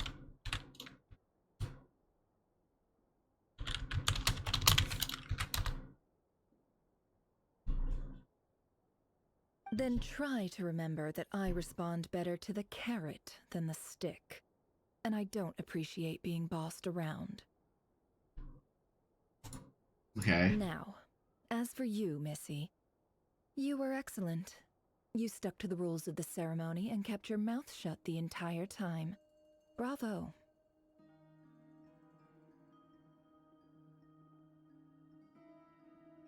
Cool. So, can you fill me in on the deets now? Most of what I saw went right over my head. Patience. You'll hear the whole story, don't you worry. But let's meet up with the others first. It will save me narrating it twice.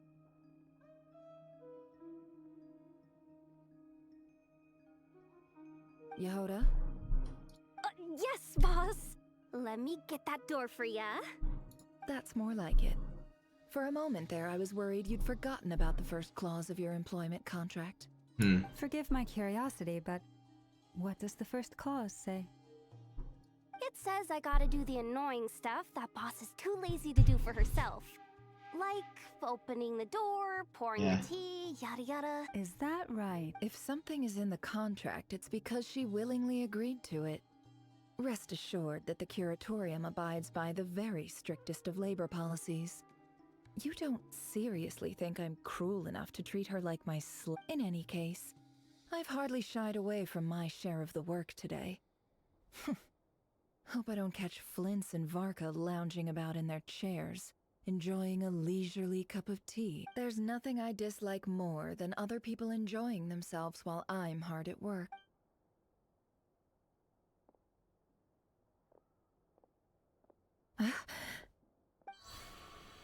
Oh no. Oh, what happened?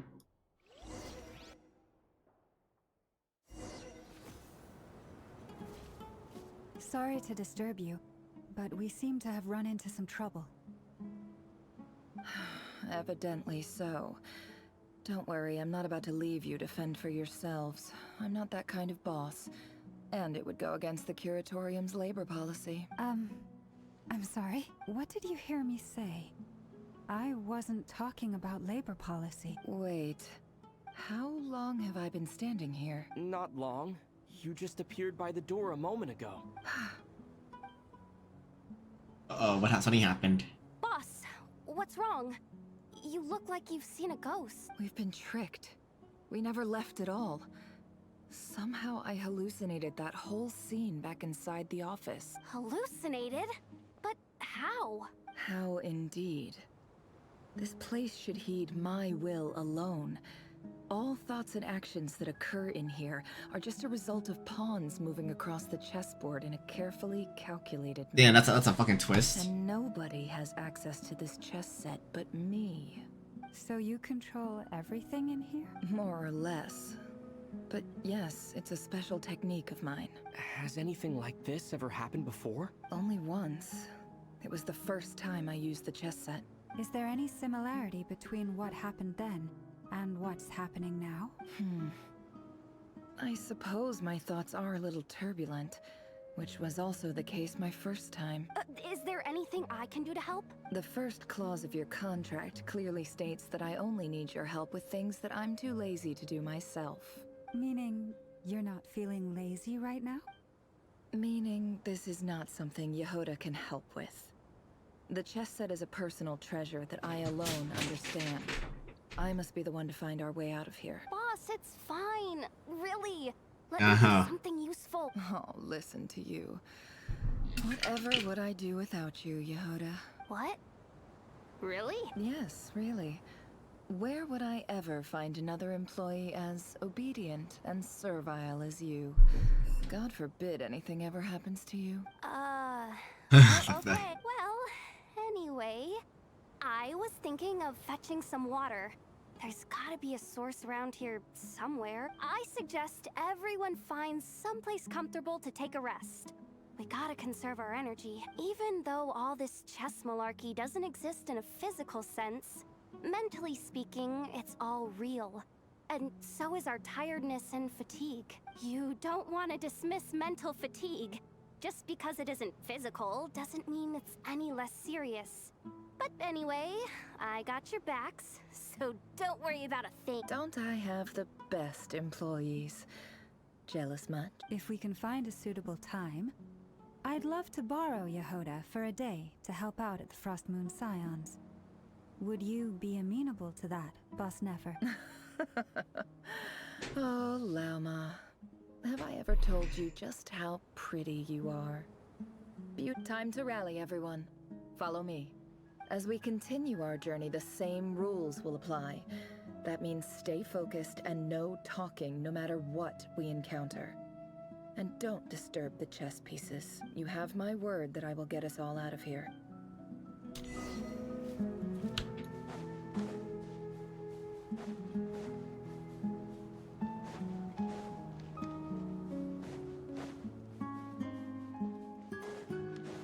There, armor. This place looks familiar. That's not a good sign. There's someone up ahead. Time for a little chat.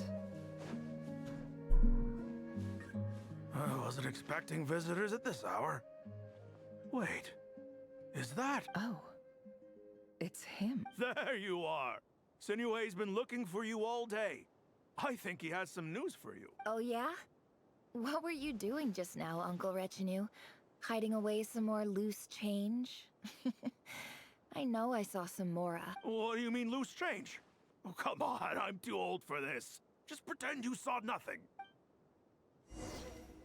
This is her past.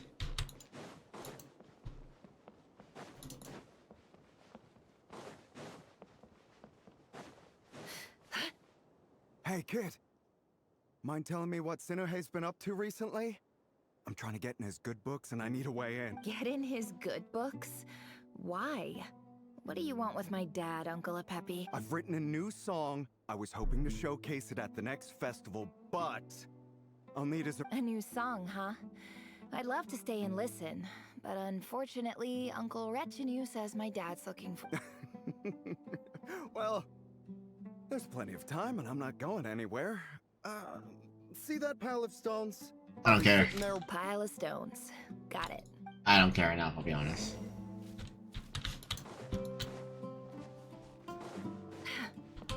So that was a twist. Let's see.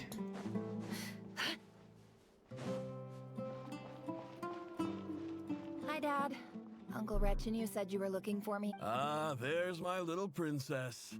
If you'd gotten back just a little sooner, you could have shared the spoils of war with me. Spoils of war?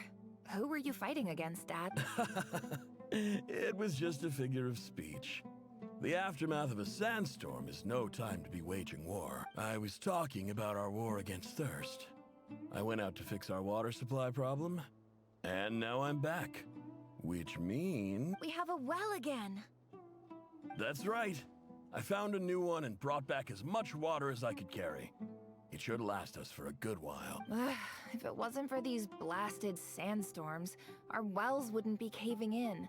You wouldn't be spending all your time out searching for new water sources. As the chief of our tribe, I'm supposed to be leading us out of hardship and poverty. Onto better things. You know how prosperous our ancestors were. I've told you all the stories, but things are looking up. I started working with some folks from the academia a few months back. They gave me some... So you're the academia's help? Special ambassador, they call it. Think of it as a partnership. It's nothing bad, okay? We've been isolated here in the desert for too long. So, do you get anything good? Of course. My luck's improving all the time. One day, I swear I'm gonna... Okay.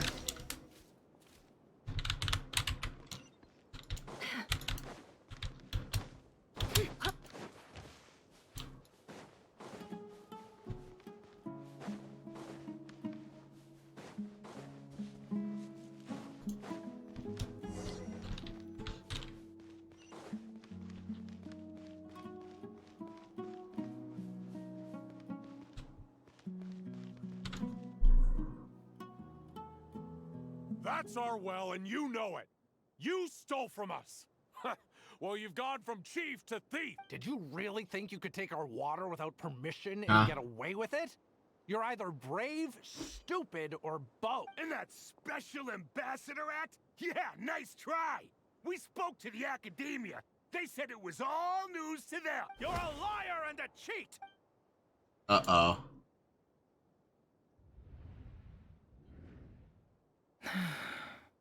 I heard Yehuda gasp, but I don't blame her. Most people are terrified by the sight of blood.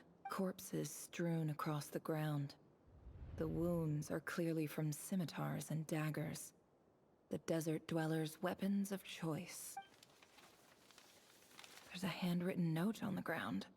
Halil, this is Sinuhe, chief of the Shimti tribe. Surely you remember me. I was the one who helped you in your call. This is my second time writing to you. I assume my last letter must have gotten lost in the mail, as I didn't receive a reply. I'm writing to you because I need some help. That sandstorm the other day completely blocked up our well, forcing me to look for another water source in Iab and Unut territory. Praise the gods. The well of the Iab tribe was intact. It was my last resort. I drew what water I could and left, but not without being spotted.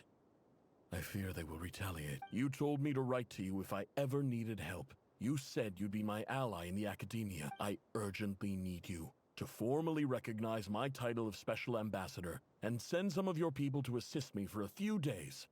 It's the only way I can convince them that this was the academia's decision and prevent them from retaliating. This is an emergency. Please send as... Looks like this letter never got sent. The writer died a grisly death, and the letter was trampled into the ground. It's badly defaced.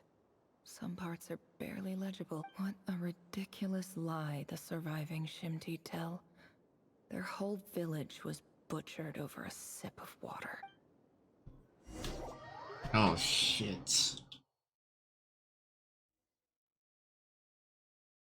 Officer, Welcome. Welcome to our humble village. I thought you would at least have the courtesy to provide some respectable libation. This is the finest wine Aru village has to offer. I promise.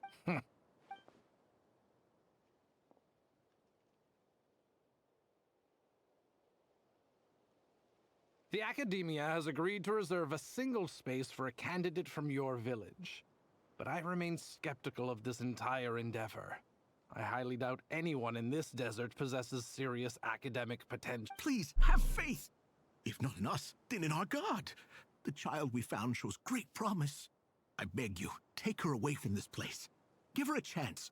Don't let her talent go to waste. I don't recognize her. New arrival? She showed up here a few days ago and we took her in. She's a really bright kid. Please help. I'm begging you. So, where are you from? Nowhere special. Just a sand dune. What about the rest of your family?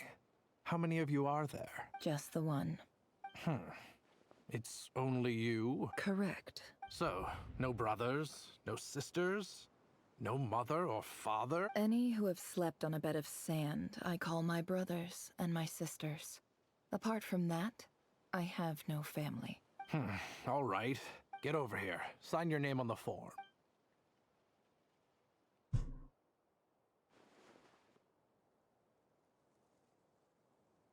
Never? You're rather fair-skinned for a desert dweller. Oh.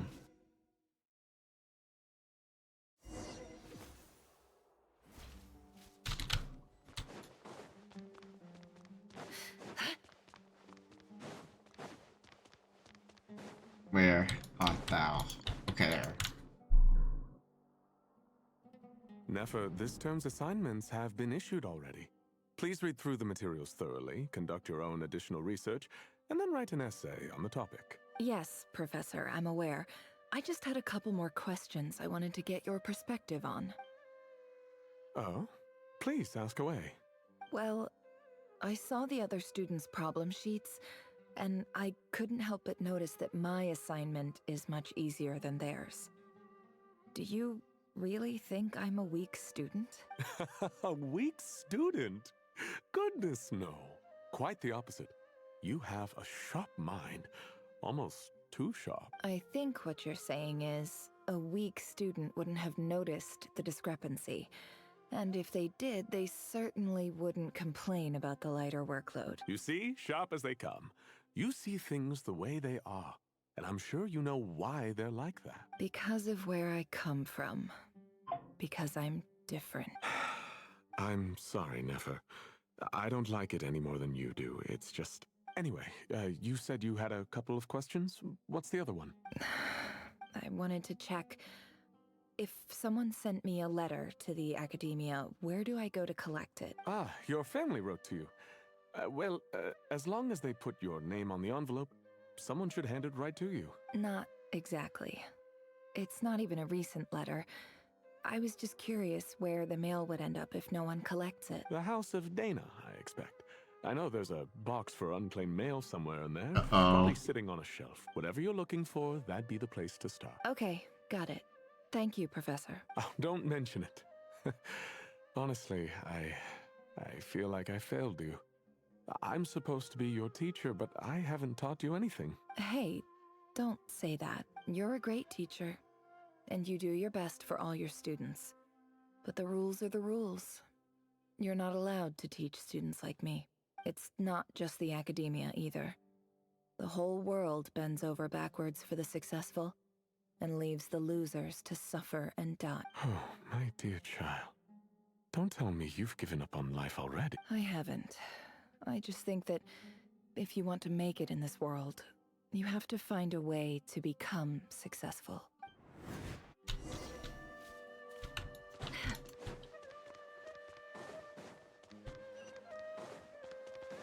No more lies.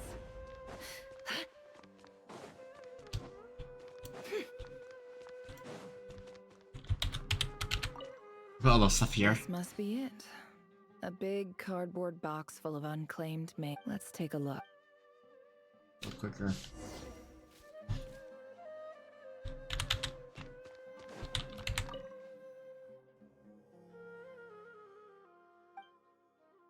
A dilapidation survey from Port Ormos. Looks like it's from a core of 30. This one was never even opened. I guess there was. Who was it addressed to? I don't. This one is addressed to the Immorta Sage. Guided by the incense. In clinical terms, these symptoms fit the description of incense. For example, this seems like something the academia would want to know about. Wait, what's this written on the back? The note says, the sender authored this letter while under the influence of mushrooms. This next one is addressed to... Oh. Fuck this guy. A few words of protest regarding recent changes in Sumeru's education. In recent years, the academia has taken on a small number of students from the desert region, as per the policy to this effect. However, it appears to me that these students have not, in fact, been provided with educational opportunities that are, in any meaningful sense, equal to those enjoyed by their peers, as well as receiving dumbed-down assignments and perfunctory tutoring. They do not even have full access to the Akashas. Education is the fundamental purpose of this institution, which should go without saying in a nation whose founding virtues are knowledge and wisdom. I ask you, as Grand Sage, policy decisions are your prerogative. But do not forget, I do hope you will give some serious attention to this matter. I encourage you... Great letter. Shame it didn't get to where... And the sender is... Huh? Sage Cyrus of Spontamod. I didn't realize anyone else even knew how bad students like me have it in this place. So this is where letters from the Sage of Spontamod end up? Nice one, Grand Sage. Whatever. I'm not exactly holding out hope that a letter sent from the desert would even make it here. I can't believe how much discarded mail there is. Must have been years since someone last went through it all. I don't believe for 1 second that any human being has sat down and read through all the documents in this place. Who has that much free time on their hands? Wait, could this be it? It would be right at the bottom of the pile. Corleone gets that for a second handwriting. Greetings, Halil. My name is Sinuhe, chief of the Shimti tribe. I was the one who came to you and your colleague Zaid when you ran into... I don't know how well you remember it now, but I brought you to safety and gave you some water. In my tribe, learning a person's true name is serious. The Shimti tribe lives a harsh, nomadic existence in the desert. You were sympathetic towards my plight, promising to make me... This brings me to my reason for writing. Our tribe has fallen on particularly hard times. There was a terrible sandstorm a few days ago, which blocked up the well in our... The Eob and Unut are descended from the Thamudians. While we trace our ancestry to Tulatala, we worship the Lord of Flowers and have had relatively good relations with our fellow tribe. I found a well belonging to the Eob tribe. They declined to help us, but I really had no other option. So I took some water to keep me and my tribe alive. My actions are... When we met, you assured me that you would be my ally in the academia. I would like to take you up on that offer, because I really need your help. I Fucking Azar. Fuck Azar. Representative to meet with. That aside, the last time you were here, you mentioned that the academia had started accepting students from the desert, and I told you a little about my daughter. We have next to no resources here in the desert, and my power and influence are limited. From the outset, the academia never took you seriously. Those things they promised were just empty words. I doubt they even remember the name Sinuhe, and you were so emphatic that your luck had finally... You swore you'd lead us to a better place one day. You liar. You lied about everything. You promised the world and delivered on none of it. And who fell for it? Just me, by the looks of it. Which makes you a pathetic liar. I think I'll take over from here. Let me show you how it's done. Uh-oh.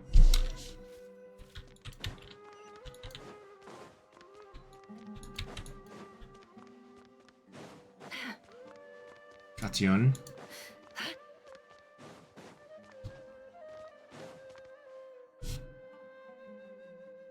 I just came to say goodbye. Thanks for everything you've done for me in my time here. Nefer? You packed your bags. Where are you going? I'm quitting. Something's come up in my hometown. Gonna head back and deal with it. Huh? But this was a hard-won opportunity for you. You know that better than I do. It was. But it doesn't matter. I have more important things to deal with, and they can't wait. Oh, and I didn't want to overfill my bags, so I left some incense on your desk. What's wrong? I thought you liked incense. Although, I did read somewhere in the House of Dana that it has hallucinogenic effects. Don't use it all at once, Okay. alright? Isn't this the stuff you brought from your hometown? You're just letting me have it? But you said it's a rare and valuable commodity. Yeah, about that. I lied. It's not rare at all. There's this bunch of ruins near my hometown that are practically overgrown with this plant. It's not worth much. Keep it. It's fine. But Nefer... Alright, that's all from me. You take care. Roommates.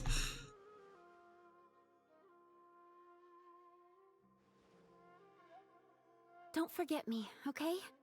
I mean, we're more than just classmates, right? We're friends. Yeah. I'll remember you. I lied again.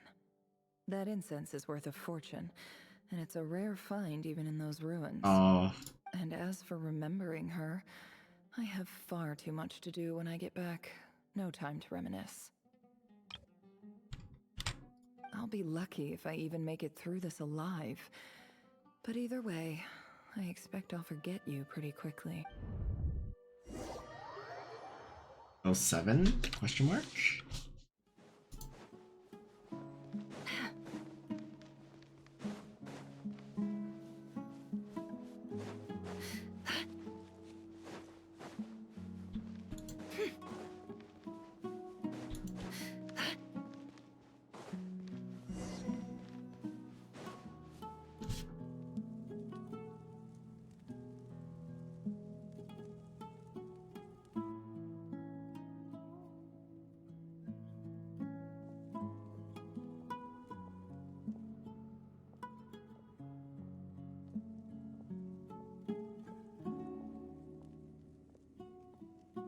It's a pleasure to meet you, Mr. Arif. So, what does the Academia want? Since they've sent their special ambassador, I assume there's a big business deal to be made. If not, I'd be very disappointed. Please, sir, lower your blade. You're lucky I'm the one they sent.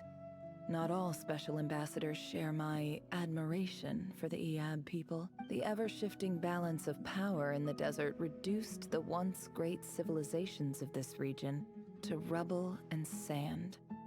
But the story of the Iab has a very different trajectory.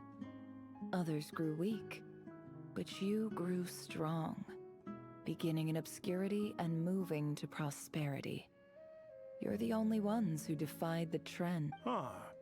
So, you do know who you're dealing with? This well is the perfect symbol of your strength, is it not? It used to belong to the Unut, but it looks like you have control over it now. You're not wrong. But I'm sure you didn't come all this way just to flatter us. Of course not. I came to bring you some very good news. Some information that recently came to light, which might just be your ticket to freedom. Records uncovered by the Vahumana Darshan show that a certain well currently under Iab control is built on top of some ancient ruins. These ruins are of great archaeological interest to the Academia.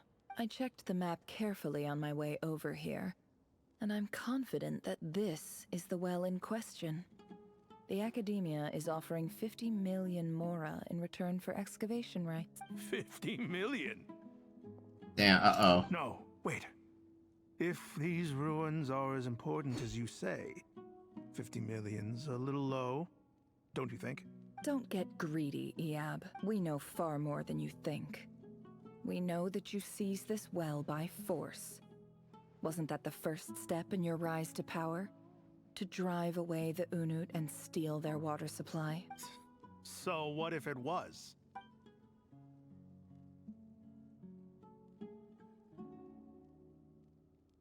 Don't worry. As unscrupulous as it was, it's something we're willing to overlook. The Academia is only interested in dealing with the de facto power holders in the region. I hope I am making myself clear. And I hope your words are the truth. If I find out the Academia is trying to play me, I'll hunt down every one of your people and make you watch as I cut their heads off one by one. I assure you, Chief, that would not be in your long-term interests. You don't want to make an enemy of the Academia. You see how I'm dressed, don't you? I appreciate that you've never been to the rainforest, but surely even you recognize an ambassador's attire when you see it. And what does a barbarian like you have to lose anyway?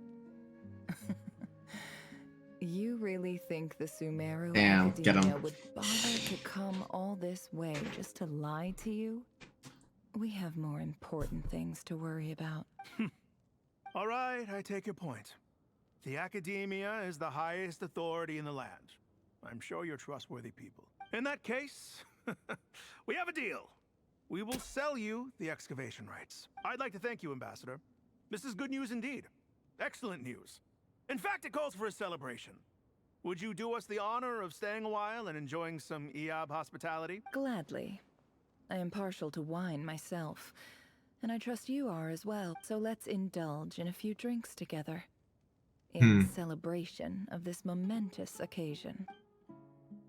Lately, yeah, drink that away to Africa. New wealth is almost toxic against the wine. When it brings some shocking news. Chief!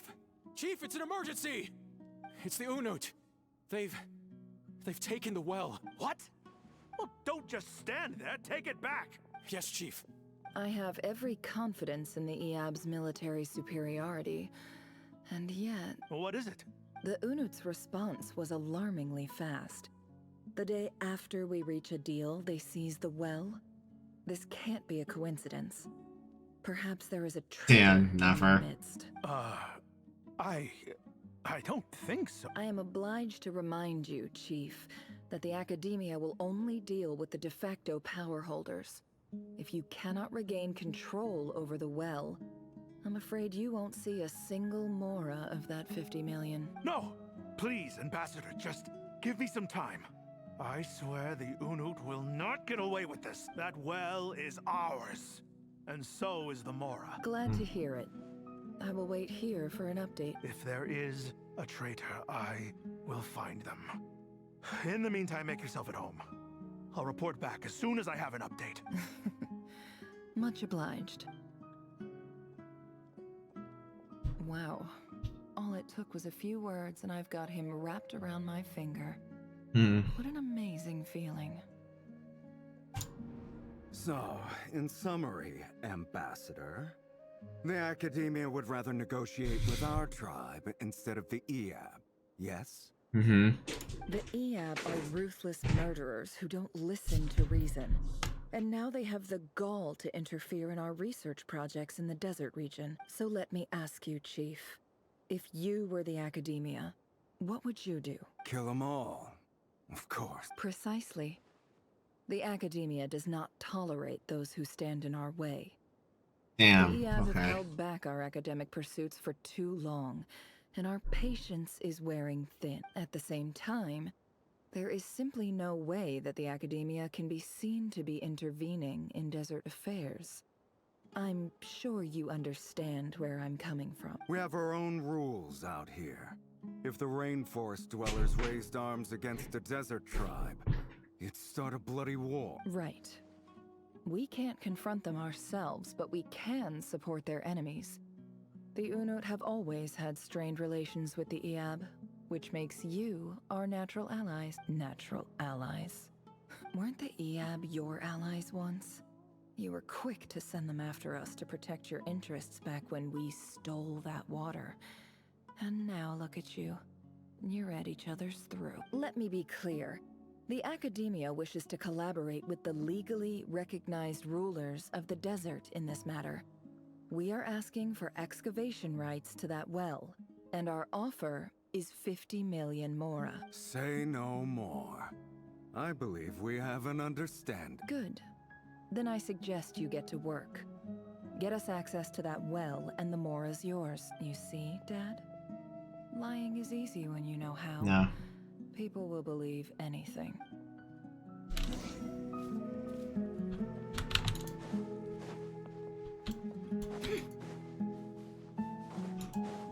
Damn, Meffer. Fucking manipulating people.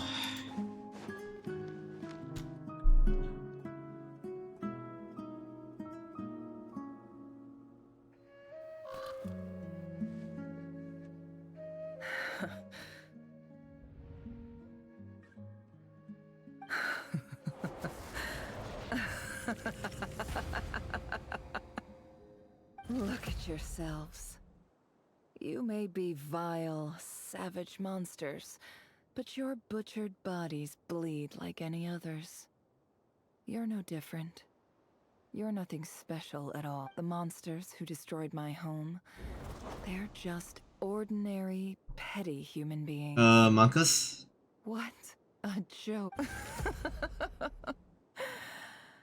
I think we're even now. Maybe I've even done the desert a favor. It's a better place without all these people around. Oh, Sinuhe, my gullible fool of a father. Perhaps if you'd been as ruthless as I was today, our tribespeople would still be alive. But you couldn't do what had to be done. So I did it for you. Nefer, it's okay. All of this is in the past now. I believe I remember you promising to remain silent. Yeah, but even so... Yehoda, is there anything you can do to ease the tension? You got to shine. Right. Time for a sharp turn onto a completely different topic. So, anyway, that's enough of that. When are we getting out of this place? Feels like we've been walking forever. I'm getting pretty tired. Oh, Lauma, you... Yes, if we can find somewhere to sit... It's not far now. There should be a temple just up ahead. Is the situation about to reach a conclusion? Yes. Really? A temple? That's where this story ends? I guess that's how things go in the desert. I've been to some place before, that friend from desert before. Desert dwellers can never escape their destiny. Or so everyone says. I never wanted to believe it, but looking back now, I'm as desert as they come. You mentioned a temple. What's waiting for us? My biggest trade secret of all. Ah. Then I'm guessing it's where you got your power from. The power to peer into other people's minds. I didn't know you were clued up on any other religion. I'm no expert in the history of Sumeru, but since you come from the desert, I would imagine it has something to do with King Deshret. Sounds impressive. Oh, I know who you mean. General Mahamatra Sino. The spirit of Hermanubis dwells within him. That's Boss Neff for ya. She knows everything. Sino's hardly a figure of obscurity. But I know about Sethos, too. What about him? Is he a big deal or something? Well, he's not a small deal. Let's put it that way. Generic stuff. Please, this is the bare bone basics. Save the flattery. Thanks for your patience, everyone. I'm sure it's been a lot to take in. With any luck, that's a...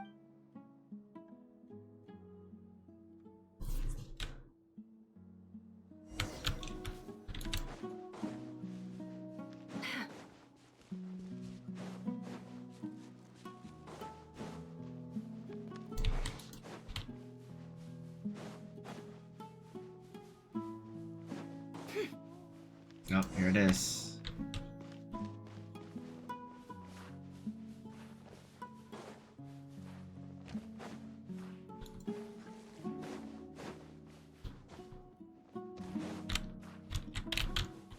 Fucking tree branch.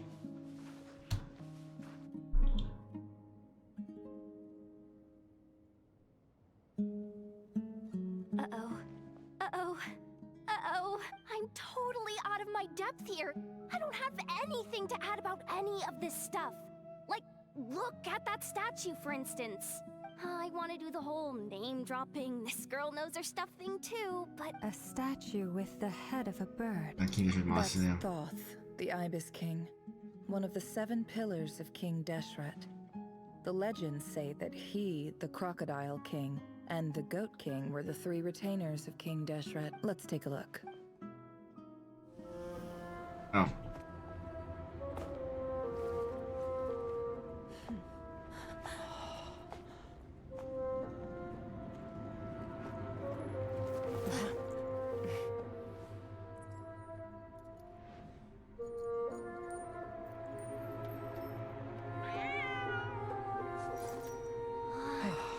It's just Ashru.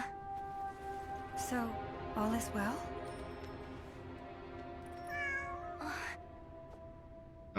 Seems...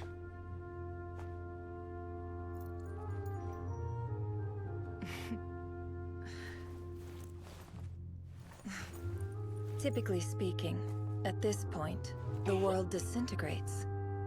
Then we find ourselves back in the outside world. Besides, these are my memories. There's nothing to fear. You're sure? Of course. It's almost over. Oh. Oh.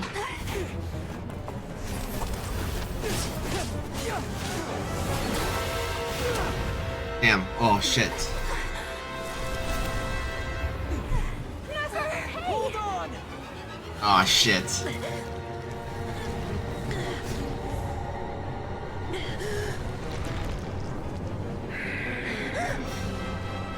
Knowing too much is always a death sentence.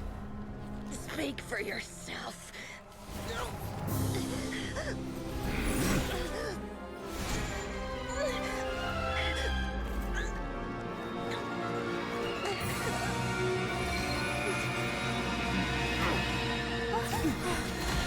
Good thing of that charm.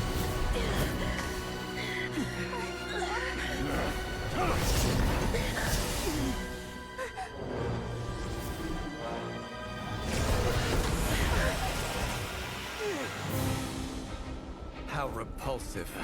Oh, that hit the slave.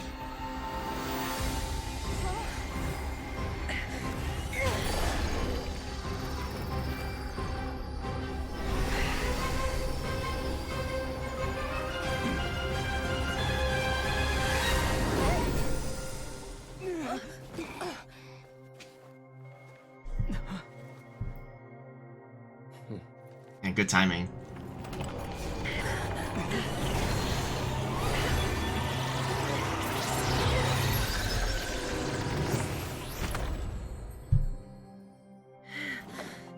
Holy shit.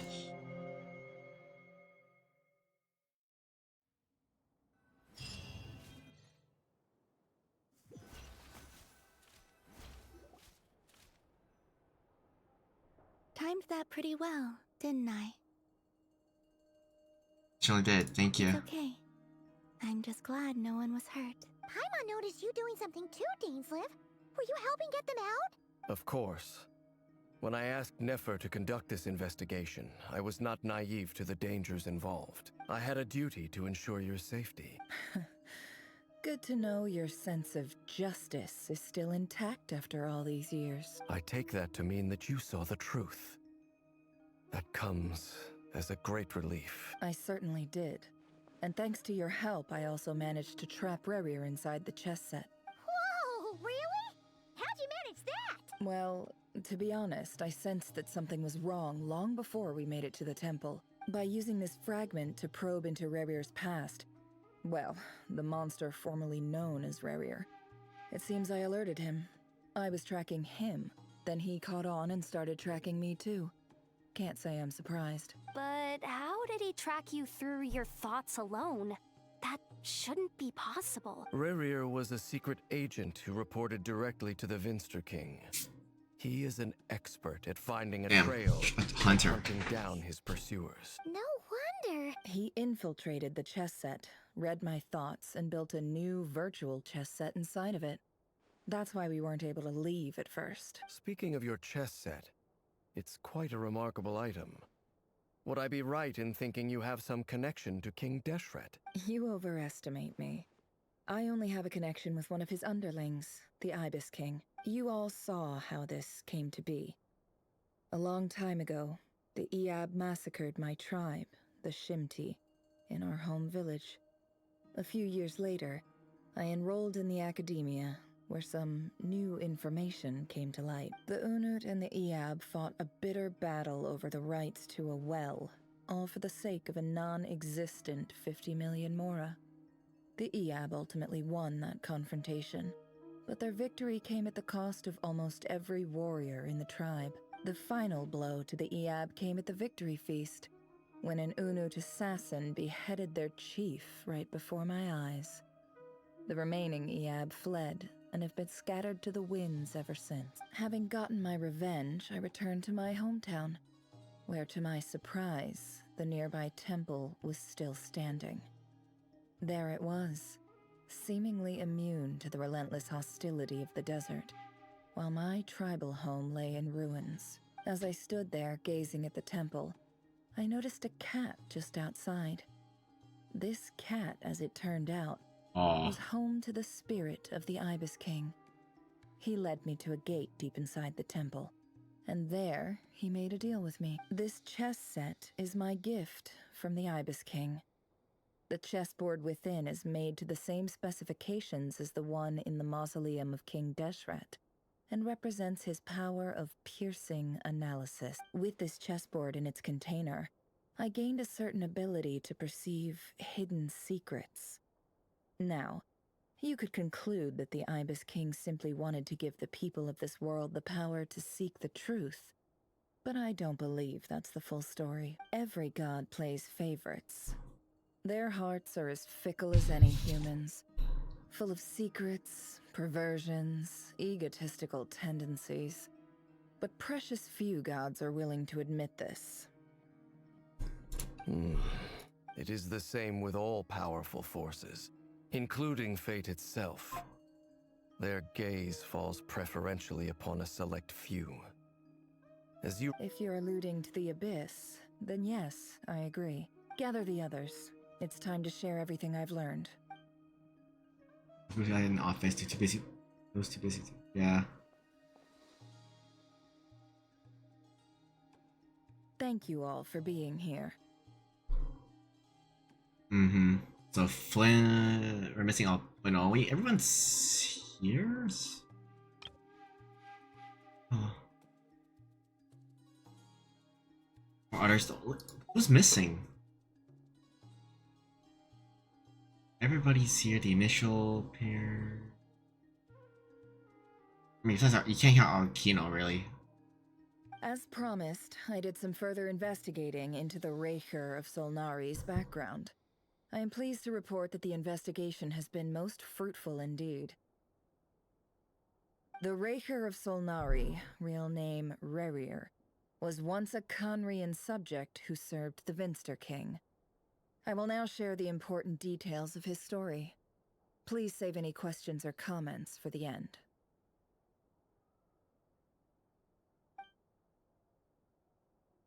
All group. Has he gathered intelligence? Assess its sense of crimson when I said, "Roland taken as beloved." The Roland is particularly at the Melendez, who is and he then got dragged into court politics. This one, which was his fate, was like a reflection of the moon. He could decide the world. The life was like a reflection of the broken moon, story of its fame. Destroyed, when it smuggled away pieces of the moon. It was being through the mysterious portal. It was passed on to ages, finally falling in the nave. At the portal, it's really the whole other world. Never had a chance to share what she found. I need to re-fold her in. So that's why he's so obsessed with the moon. A tragic tale, to be sure. But it does not excuse his many transgressions. No matter how much Rerir suffered in the past, the fact remains that he is what we know today as the Wild Hunt, wreaking havoc upon innocent lives in Notcry. He becomes more dangerous with each passing day. If left unchecked, it is simply a matter of time before all of Teyvat suffers the consequences.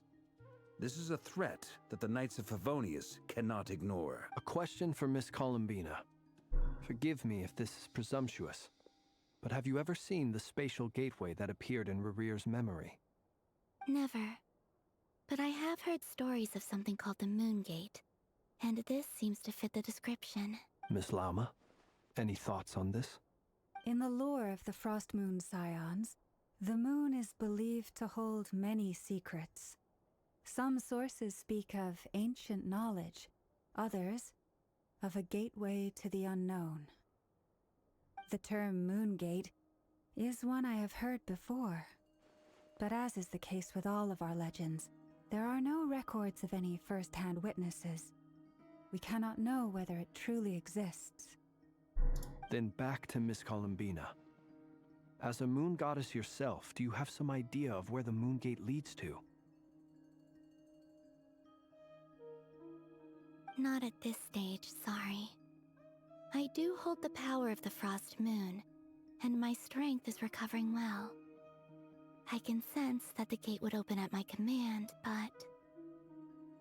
But there's more to the power of the Frost Moon than that? Yes. Hmm? A moon goddess has the right to open the Moon Gate, since it is a path to the moon. But as never mentioned, holding open a spatial gateway takes a huge amount of power.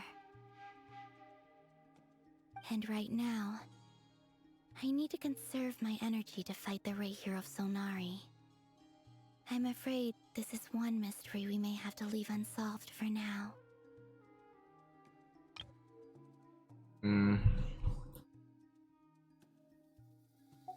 I agree. Better to save your strength. But if you'll humor me for a moment, I have a bold conjecture of my own regarding the world beyond the gateway. I highly suspect that neither Tholindis nor Rerir made it through unscathed. The evidence pointing to this is the fact that the Reihir of Solnari exists in the form of countless fragments. With the abyssal power he wields, no ordinary foe can touch him, let alone tear him to shreds. And yet, the Wild Hunt proliferates wherever his scattered fragments lie, drawing hordes of monsters to many different locations across the land. So your theory is that Rerir was physically torn to shreds by some powerful force? Hence, why the Wild Hunt is a distributed phenomenon, rather than a unified one? Makes sense to me. Explains why the Wild Hunt is so pervasive, and why he's been trying to piece himself back together. He was whole to begin with, and he wants to be whole again. Without the power of the Abyss on his side, he almost certainly would have perished the moment he was torn apart. But the Abyss, much like a curse, has kept him alive. I could not agree more. The power of the Abyss is most surely a curse. It is a compelling explanation, and one that accords with my present understanding of Abyss creatures. Whether the life form in question is primitive or advanced, if a curse has extended its lifespan unnaturally, it will continue to survive in spite of everything. This raises some interesting questions. I will run some experiments and see if there is any validity to my suspicions. That being said, regardless of whether my research bears fruit, I would like to thank Miss Nefer for conducting such a thorough investigation. Already, it has greatly enriched my understanding of the entity we face. My pleasure, Mr. Albedo. I too hope that the information I have shared today proves useful as we look to formulate the next stage of our plan. Hey! What is it, Dainsleif? You look really upset! It's just... when I think of the man I once knew as Rerir, I struggle to understand why things had to turn out like this. The two of you used to be friends, didn't you? I don't know if these words will bring any comfort, but My heart goes out to you. Mine too. We can never know all the hows and whys of the way things are. The moon and stars are full of untold secrets and lies. And the skies are host to many more mysteries than these alone. Yet, none of that can begin to compare with the complexity of human life. Those are the first comforting words I've heard in a long time. Thank you, both. Well, I think this is a good place to end today's meeting. I'm sure Nefer needs some time to recover. She's been through an awful lot today. That's very thoughtful of you. Of course. Sounds good to me. Take some time to rest and digest before we reconvene to nail down a plan. Okay. Let's use that plan for a while to discuss what lies ahead. Hey, is this a bad time? Hope I didn't kill the conversation. Come on in. No need. Come on, let's talk outside.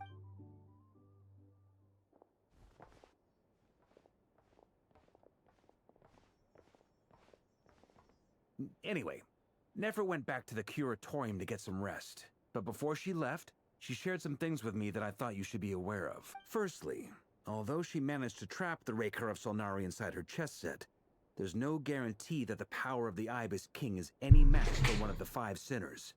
Their powers are beyond our comprehension. It's only a matter of time before he finds a way to break out. We have to come up with a plan and take care of him before that happens. Honestly, my mom figured that might be the case. So, how long have we got? Well, I asked her that same question. She talked for a long time, but for the most part, it seemed like she was trying to convince me how precious her chess set is. What a long and storied history it has. It felt like some kind of sales pitch, you know? The kind where you end up handing over Mora against your will? Anyway, after all that, she finally answered the question. 2 days, at most. 2 days? Holy moly! Can we even recruit enough help in that time? That remains to be seen. Which brings me to the second issue. Dainsleif is obviously conflicted about this whole thing. But given how little time we have, there's no way we can pull this off without his help. You have some history with him, right? Do you think maybe you could talk to him for maybe. us? Great. I appreciate it. All right, on to item 3. So, Albedo, Durin, and I put our heads together and came up with a plan. Can't promise it's gonna work yet, but at least it's a start. We figured we'd bounce the idea off you first. We'll explore it further once everyone's recovered. Oh, Paimon's dying to hear that. All right, so here's what we're thinking. Please don't explain it. Please, yeah, good, good. Okay, good. Should I explain nothing to face Grace Trial with Jessica? We felt a little uneasy about roping you into this. I mean, firstly, you're not locals, and secondly, none of us are your boss. You're well within your rights to refuse if you so choose. Roping us in? Why would you even say that? We know the stakes here. It's all of us against the Rayher of Solnari, or none of us stand a chance. I choose my words very intentionally, I'll have you know. I like to think there's an art to striking a down-to-earth tone even when the stakes are through the roof. Sir Varka, I have a few thoughts about this plan. I'm all ears. I think we can be more flexible with how the roles are allocated. In my view, the most sensible lineup would be like this.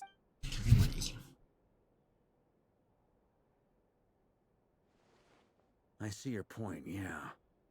But if that's how we're going to approach this, you'd better make sure you're ready. To be clear, I don't doubt your abilities. Far from it. I just want to make sure. Are you really willing to take all this on? I want to do everything within my power. The Rayher of Solnari is a truly fearsome opponent, and if I do my part, it'll greatly reduce the risk for everyone else involved. Well, that tracks with what I've heard. Jean's mentioned in her letters that you're so diligent it's almost abnormal. As in, most people weigh up the risks and rewards in situations like this. But you seem to just march towards danger without a moment's hesitation. Of course, everyone appreciates a fearless pioneer. But all that aside, I'm the Grand Master of the Knights of Favonius, and you're our honorary knight.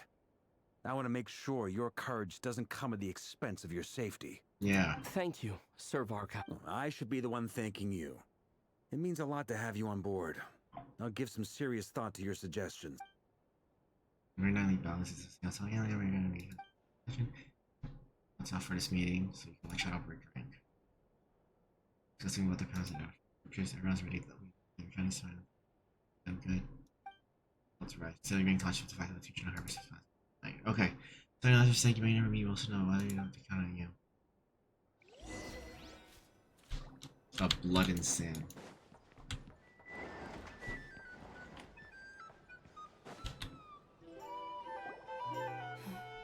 This is a thorough plan, but I do have one last question before we take action.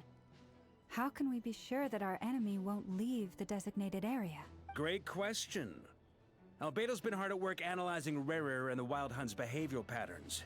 His conclusions are as follows. Firstly, from the earliest known confrontation until now, Rerir has never displayed any ability to manipulate the dimension of space.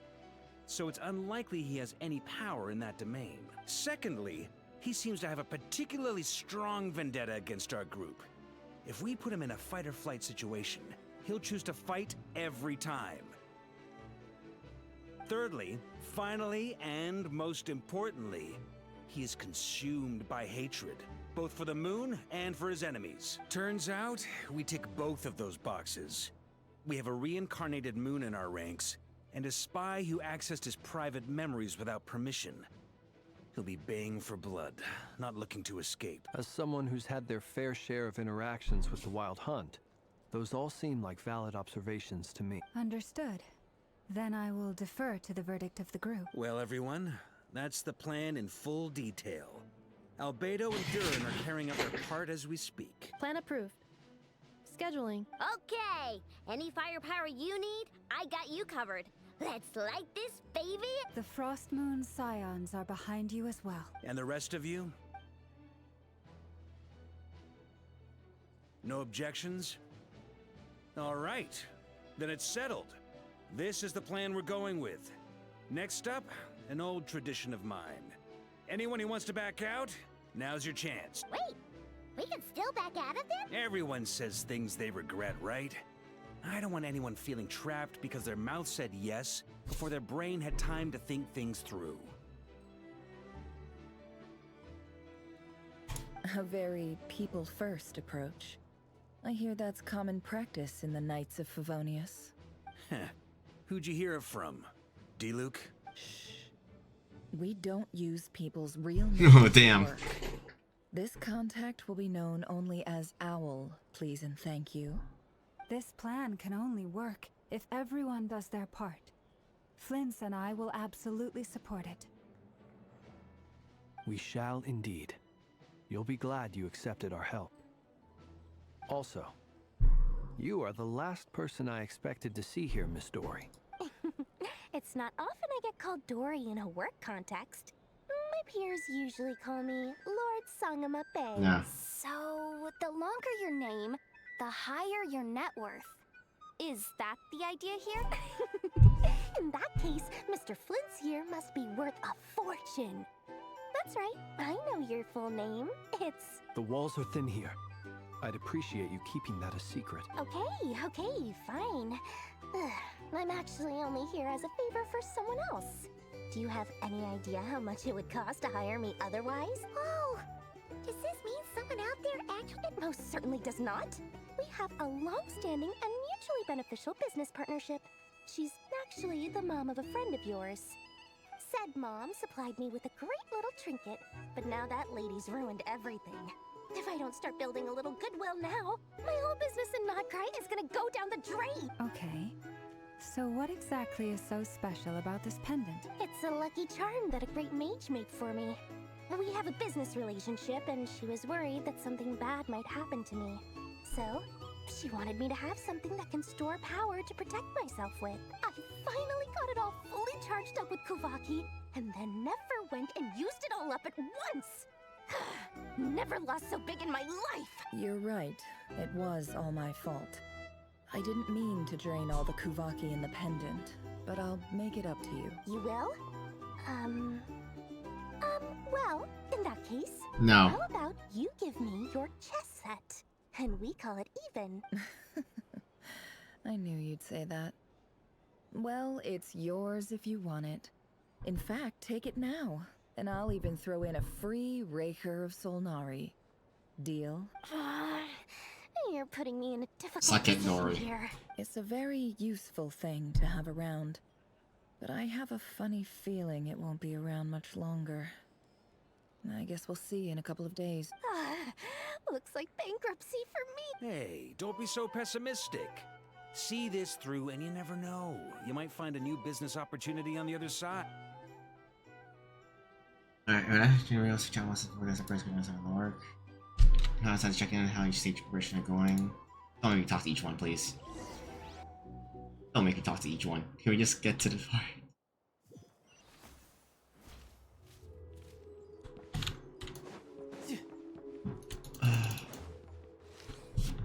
You can hear fucking the arrow, Dory. Dory! How are things going? Feeling ready? Oh, I was born ready. We only have 2 days. You think, don't forget, when something's in high demand, the people with the goods on hand get to charge the highest price of all. Even higher than the seller. Ta-da! See? It's right here. Ah, it's so pretty. Did you make it? In so many hands. No, I have a supplier. We go. Aha! No wonder you were talking about Lucky Charms at the meeting. You've been getting Kaveh to make them for you. That's not the full story. It actually started a while back as a project between me and the Dendro Archon. Mage Alice once warned me that this world won't stay safe forever. There may come a day when everyone faces a great crisis. I passed this on to the Dendro Archon, and she secretly brought together a research team made up of Sumeru's top scholars to invent a technology that could keep people safe. I won't go into the details because it's all very complicated, but if you want to know more, you can ask the Dendro Archon about it sometime. Anyway, point being, it was the Dendro Archon who asked Kaveh to build this little contraption. As one of the top Kashara War Damn, talents, Kaveh. he was the obvious choice. Took him long enough. He stressed over it for ages. Must have gone through at least a dozen designs before producing a final product.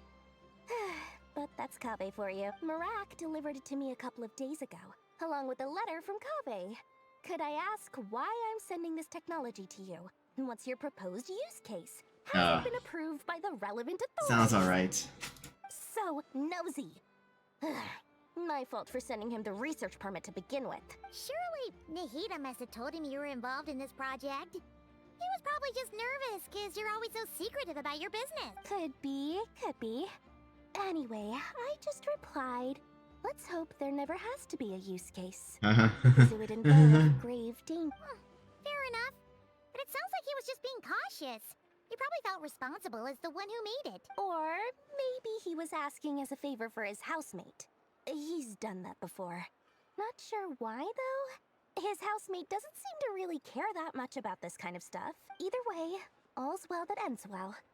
I'm just glad to finally have my hands on the product. I wouldn't want to be without it, given the potential dangers that lie ahead. Huh? What does that look mean? Paimon's just super surprised. Unless Lord Summer's used to. Well, a long time ago, I made a promise to myself. I promised that there are always going to be times in life when you have to give something back. That could mean paying back a debt, returning a favor, or showing some kindness. Alice has been a huge help to me over the years. She was the first investor I ever had. And I want my investors to know that Lord Sangama Bay is the best in the business, and more than that, no one knows what the future will bring. Whatever happens, I want to make sure the Dendro Archon and all of Sumeru is prepared to face whatever comes. Back to the pen, you never intended to ask for it back, did you? That? I was just making sure Nefer and I are square. Don't be thinking it was some sort of benevolent act. I know my priority is doing the business that I want to do. So long as my conscience lets me, but it usually does. Alright, I do say so, and that's the whole point. I'm a businesswoman. Don't go trying to figure out what kind of person I am. You'll exhaust yourself. Much easy. Oh, and could you two help me get this stuff where it needs to be? Thanks so much. You're... Oh, PC Island. Hi, a little turn.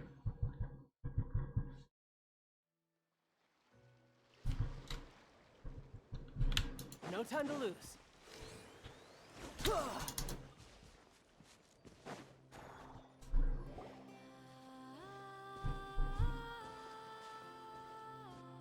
Traveler, Paimon. It's good to see you. Everything going smoothly over? Sort of. As you're probably aware, Varka, Durin, and I captured some abyssal creatures from the Wild Hunt. Per the plan, we dissected and analyzed some samples of these creatures. The process went very smoothly. The findings, however, come with some troubling implications. What? You can actually— That depends on your definition of wild. Harmless, lifeless. These words are they're accurate right. descriptions. The Wild Hunt is an interesting— I really like their design, the purple colors. In and of itself, it doesn't seem to possess anything akin to a human personality. But taken as a collective, the medium through which the Wild Hunt is summoned does appear to have a soul. Master griped a lot about the wise Horoptatyr, and seemed somewhat fascinated with the foul Certology. But she barely mentioned Rerir at all. I don't think that was because of his lower social standing, though. Anyway, it's a pity. I should like to hear her thoughts on the nature of the life form he has become to— It's a strange mix. The furious energy of an abyssal being channeled through a fractured physical existence. A consequence of being torn apart by an unknown power. Perhaps the only explanation for his survival in this state is that he sacrificed a degree of individuality in exchange for a continued existence. Oh, sorry. Once I get talking about interesting research, I have a tendency to go on indefinite. Back to our research findings. Essentially, they confirm my hypothesis. Rerir's corpse is completely contaminated by the Abyss, and the effects are irreversible. You could think of this as Rerir in mutated form. But in my view, even that would be inaccurate. In reality, his whole being has been consumed by the Abyss. In other words, he is now nothing more than a manifestation of abyssal power. Unfortunately, at present, we have no means of completely eradicating abyssal power. Hence, we cannot fundamentally destroy the Reihir of Solnari either. Oh, that's terrible news! So, that's it? We can't— Miss Columbina's situation is a difficult one. She can never achieve wholeness when the world does not accept her present. It's as if her creator banished her to a place she can never be accepted. It means she spends most of her energy just on her own. Given the circumstances, it's only natural to despair. But we must see this plan through to the— Time to kick off the backup plan. Oh, Paimon almost forgot! This is for you. Dory asked us to bring it. Ah, how wonderful. Well, thank you for making the trip. Durin and I will be heading off. I'm sorry I won't be there to protect you in person this time. Please be careful. All right then. Stay safe.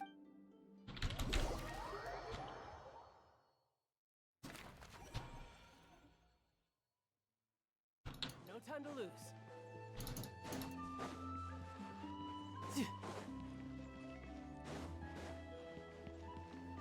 Alright, next part. We're almost through, I think. Is everyone here? Yes. The fate of my flock is in your hands, Grandmaster Varka. Please keep them safe. My lady, what are you saying? Within the next 24 hours, we will face the biggest crisis the world has ever seen. This is not a burden that we deserve to bear. But I believe that we reap what we sow in this life. So I intend to act. I must do what I think is right for me. That means fighting for the future of Nodkra. This gentleman is the Grand Master of the Knights of Favonius, Varka, Knight of Boreas. In my absence, please follow his lead. Hey everyone, guess I should introduce myself. Well, to start with, I know my way around a battlefield. The biggest strengths are honesty and hard workingness. Anyway, point is, I don't intend to let Lauma down. I'm gonna do everything in my power to keep every last one of you safe and sound. Oh, wait, what?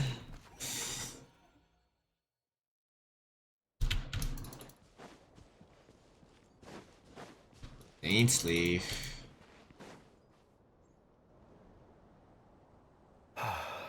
Something on your mind? Miss Columbina, was it? I believe that's how the others addressed you. That's right. Names are funny things. Have you always been called Dainsleif? Yes. I take it your own name has a more complicated history. I have a different relationship with names than other people.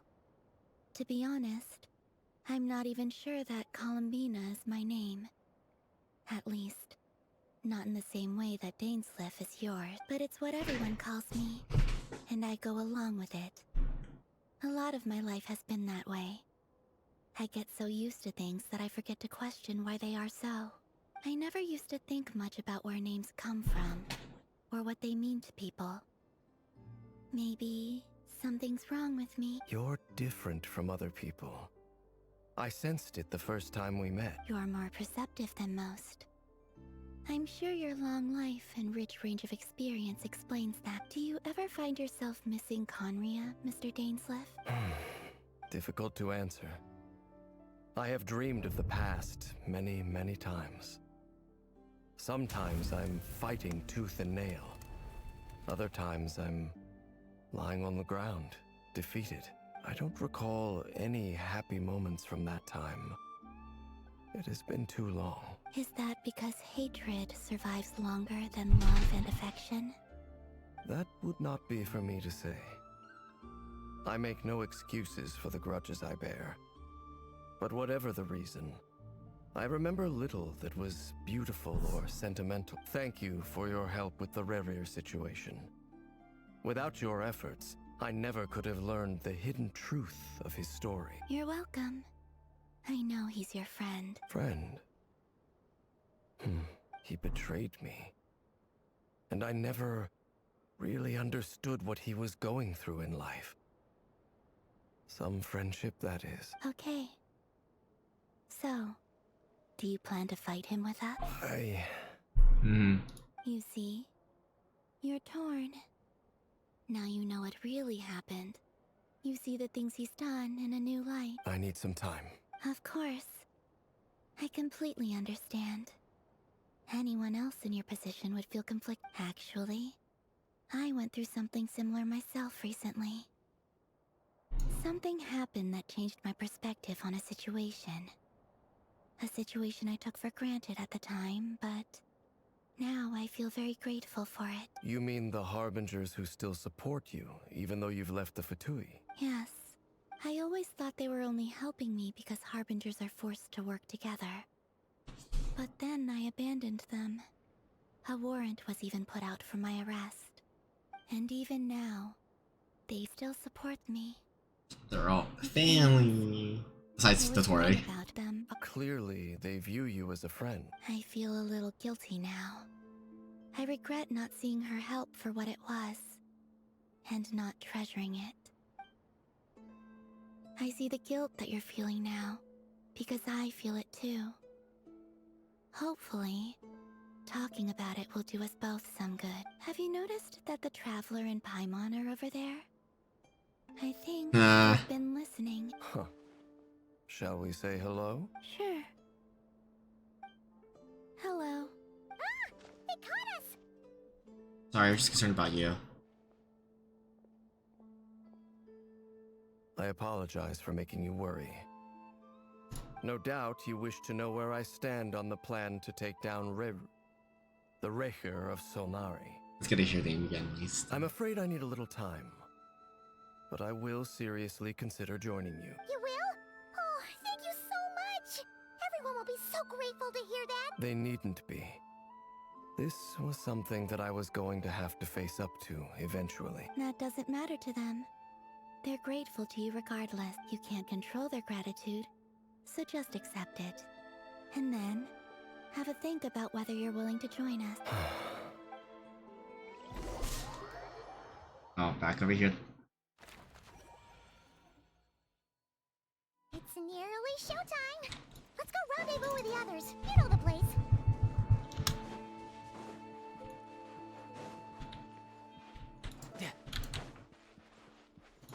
No time to lose.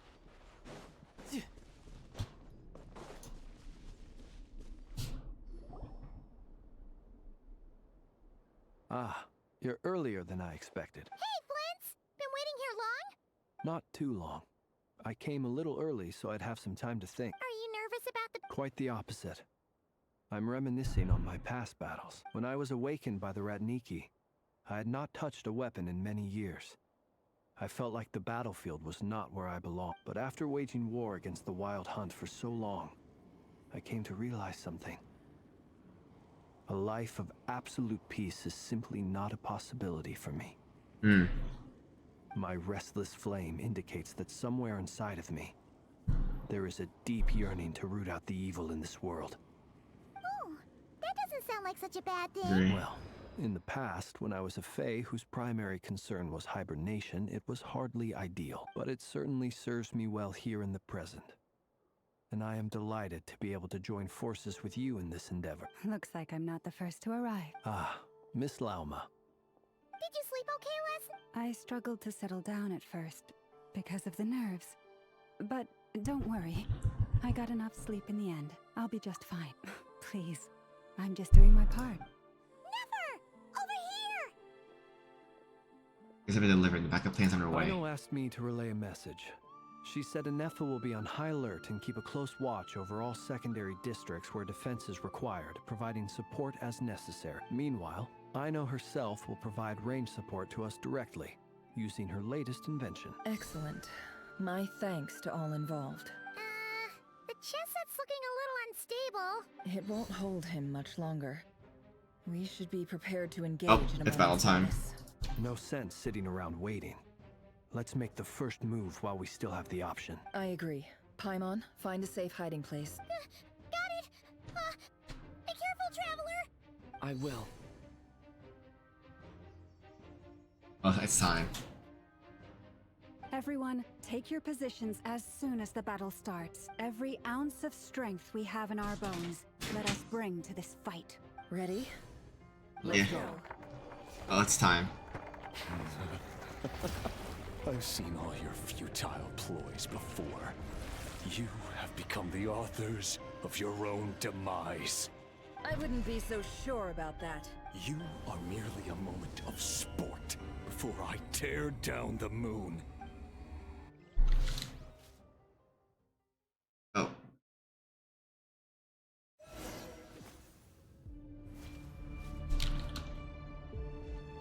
Stay on your course.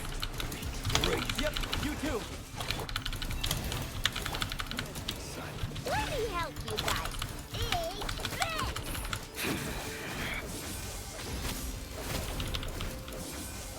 Be silent. Hunt them down. Fear the dark. No more lies. Go! By the frost moon of old.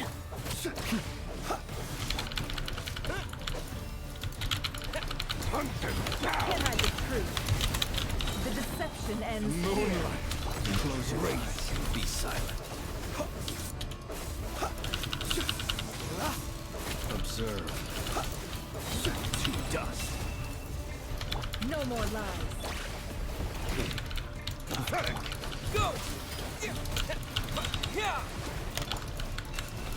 Hunt them down. With one heart, No. we pray. Futile.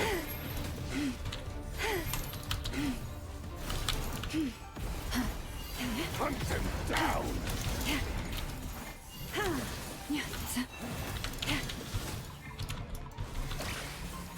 Can't hide the truth. Pathetic. Water! The mystery unravels. Hunt them down. Observe. Night falls. Jesus Christ, it's fucking tanky. Jesus Christ. Steady now. Moonlight.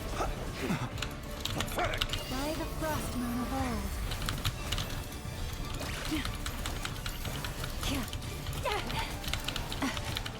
Jesus Christ, it fucking hits. It all adds up. Can't hide the truth. It began with the Oh shit, what now? and so shall it end. The moon will protect you.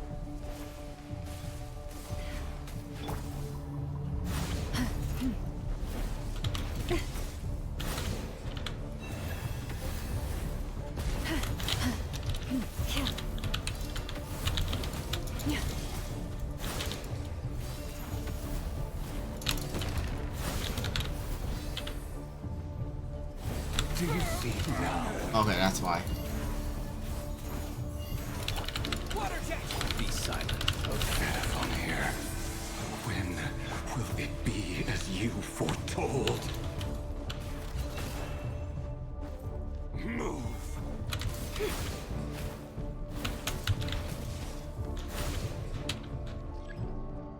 Your foul spirit is not welcome here.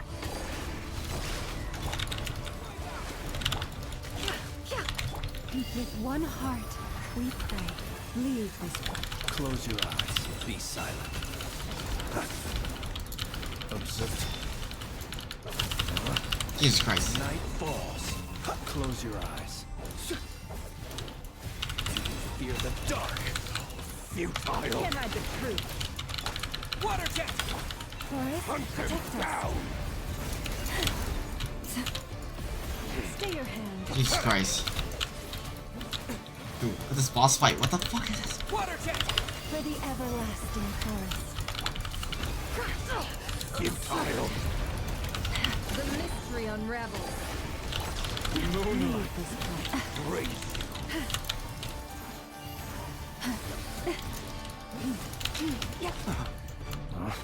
Be silent. Close your eyes.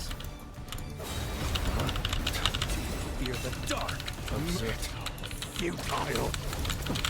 Close your eyes. Do you fear the dark? By the frostmoon of old.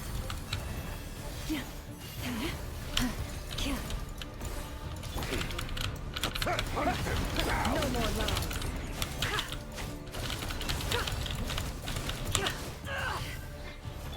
You poor understand. A grave transgression. Jesus Christ. Moonlight. Close your eyes.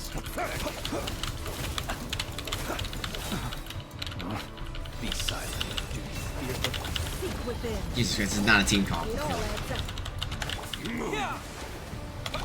No more lies. moonlight? Grace. Forest, protect us. With one heart. Are you quite finished? Futile. Close your eyes. Your moonlight of heroics is over. Who wants to go first? Oh, it's time. Are you trying to change anything up? Oh shit. Get out of my sight! Oh, what the fuck? No, we've been separated. My grasp. You okay? Never. Where are the others? Stuck outside the barrier. I guess he really doesn't like us. Destroyed. Reborn. Knowing too much is always a death sentence. Be careful what you wish for.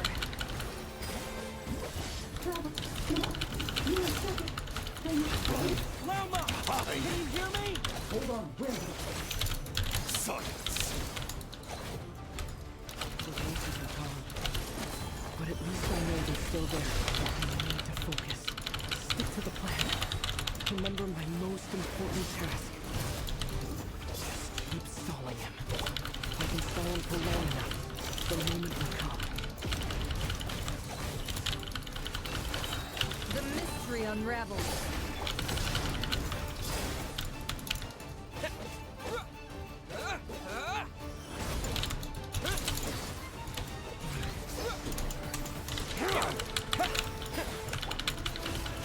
Can't hide the truth. Destroyed. Reborn. Bombs away! Water jet! It all adds up. The deception ends here. I don't know what I stall for.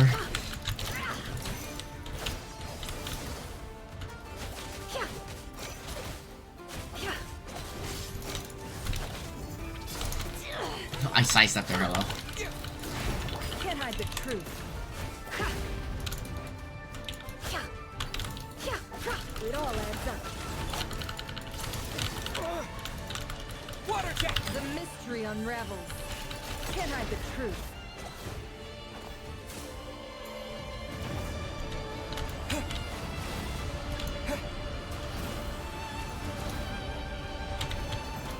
I've got this.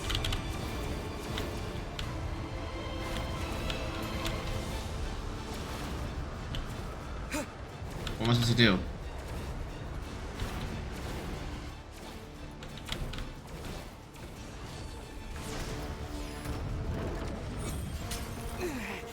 The shield's broken. I can't keep this up. Don't push your luck.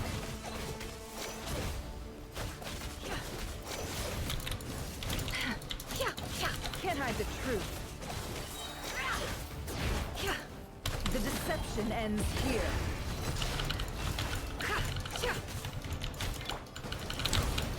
It all adds up.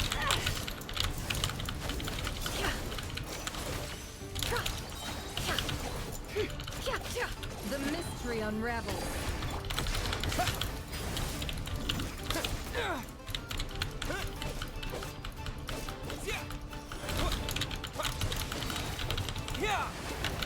No more lies.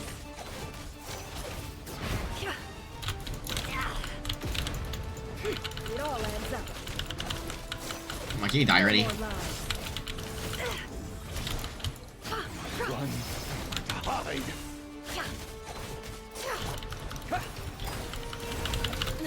Shameless. The deception ends here. Destroyed. And reborn. It all adds up. Seek within. No more lies. Wipe out! Can't hide the truth.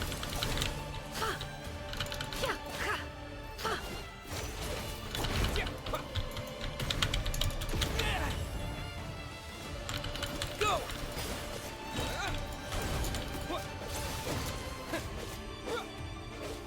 It all adds up.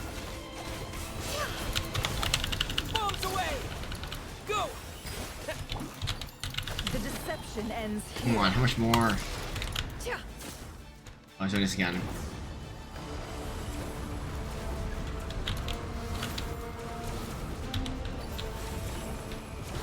Curses. There's no other way.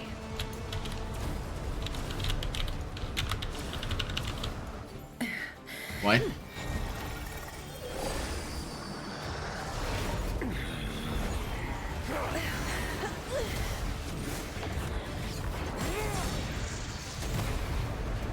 Oh. The only way to defeat Rarer is to borrow his own power.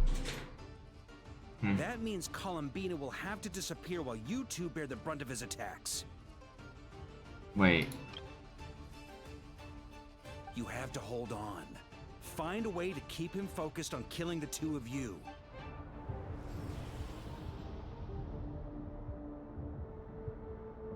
Nefer, your eyes are bleeding. Soon you Oh. will be powerless to resist. And then I will reduce you to dust. But that dust will plague your memories. Come on. Keep holding Damn. on. Any other tricks up your sleeve? Let's see them. As entertaining as they are. You've backed yourself into a corner. You don't fool me. I see your fear clear as day. I have to stoke his rage. Make him unleash everything. You fear what you could never defeat. You Damn. fear the thought of never being able to save your beloved. You cannot win the fight against fate, Rarir. Is that what you think? Well, now it's your turn to feel afraid.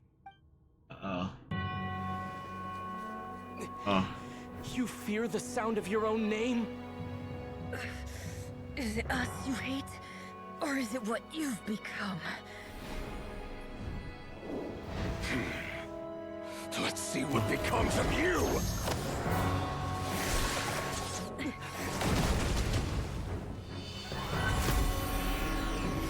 Huh?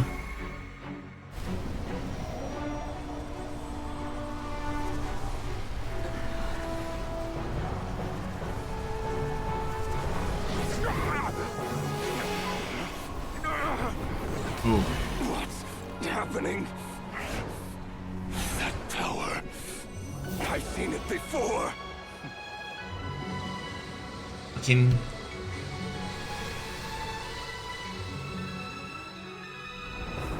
power is on another level. We'll need to use an alchemical array to convert his power into a usable form. Then quickly channel it into Columbina, rendering her powerful enough to compete with him. I'll join you. I can help. If I release enough abyssal energy into a confined space, it'll create a potential difference, allowing us to extract a huge amount of elemental energy. Next, I'll synchronize with everyone's minds using Pyro, then give you temporary access to their abilities and fields of view. But it won't last long. Can you see? Well enough. Ooh. So, we have a student of Gold Rheindotter in our midst. How about that?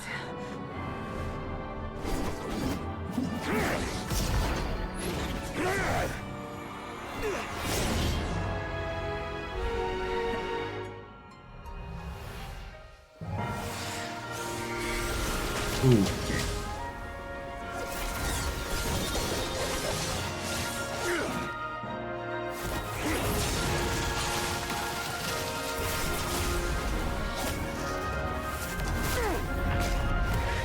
Come on. Columbina too. Okay. You use my own power against me? Just like how you stole Kuvaki. Look familiar?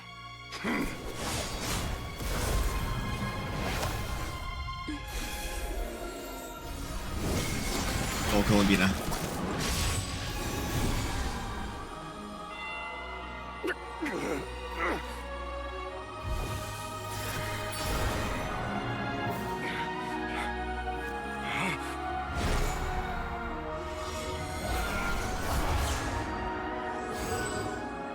Don't you realize?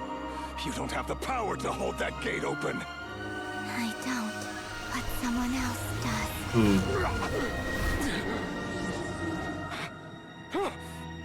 Goodbye, Rerir.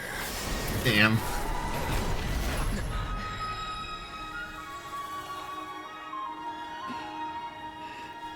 We won. Right.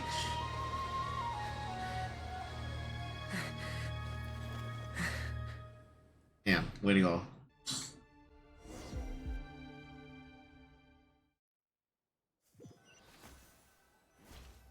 I love Nefer. Nefer is actually okay. Now I hear. Okay, awesome. Nefer is actually kind of good, cool. But I'm not pulling for her. I'm still not pulling for Nefer, how are your eyes? her. Damn, fucking goated. They're fine. Apart from the blindness, of course. It's not too late. Let me handle it. Yeah. Wait. Like one pull, like first temple, or like the first single pull. Like the first temple you threw, I assume. Holy sh! Let's go. You was first pull in the temple. Oh my! It was meant to be possible. It was meant to be for you.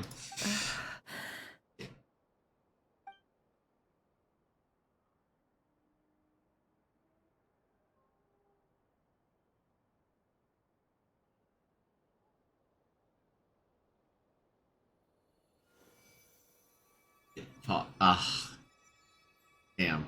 Miss Nefer. It's not like you to lose your composure. That was the most reckless thing I've ever seen you do. Reckless how? The situation was critical. Our lives were at stake. We had to Her do something. backstory, yeah. Even so. Okay. I guess you're right. Under the circumstances, it was a wise decision.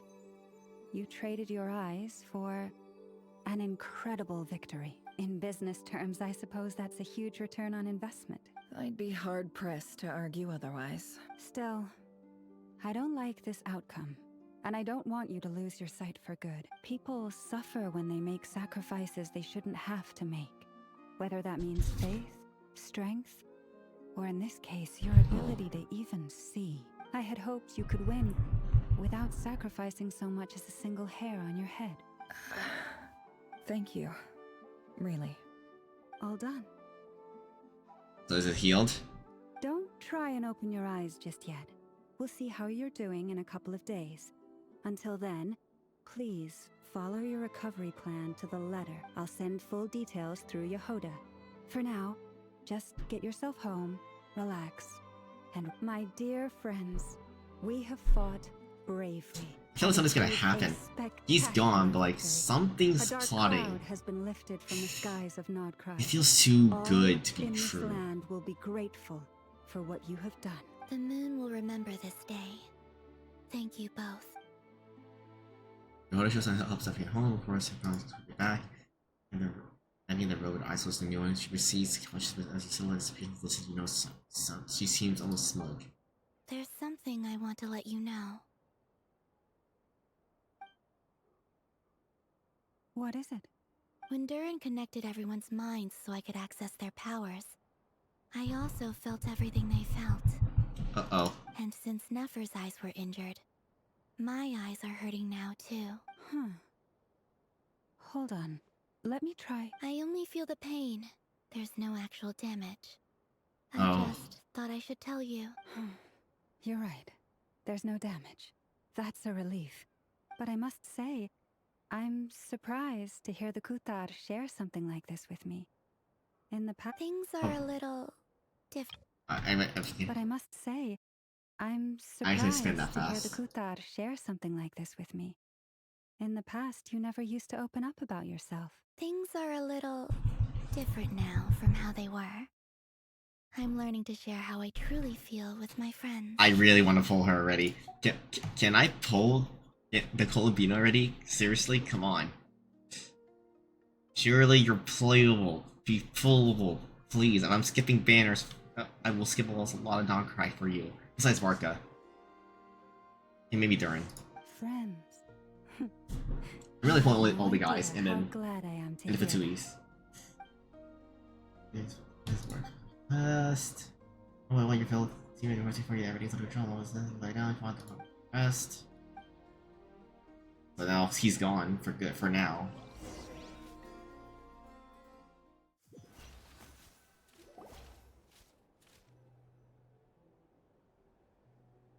What is Dane's gonna do now? Yay! You're awake! How are you feeling? Any aches and pains? Did you sleep well? I'm doing all right, Paimon. No need to worry about me. Phew! Well, that's good. Paimon's been sitting on the edge of the bed worrying about you for ages. You slept a whole day and night. Poor Paimon had to eat all by her lonesome. Glad to hear you didn't starve. How was the Well, it wasn't the same without you there to share. Honestly, Paimon just can't relax when you're not your usual self. She couldn't enjoy the food and settle down to sleep. Well, I'm back to normal now. Oh yeah, and Albedo swung by earlier. He said to tell you to head to the tavern when you woke up. Varka and the others are organizing a victory Varka. feast and they want to celebrate with you. He also dropped off some medical supplies, but you seem fit as a fit. If you're feeling up to it, let's head over now. Yeah, let's head over.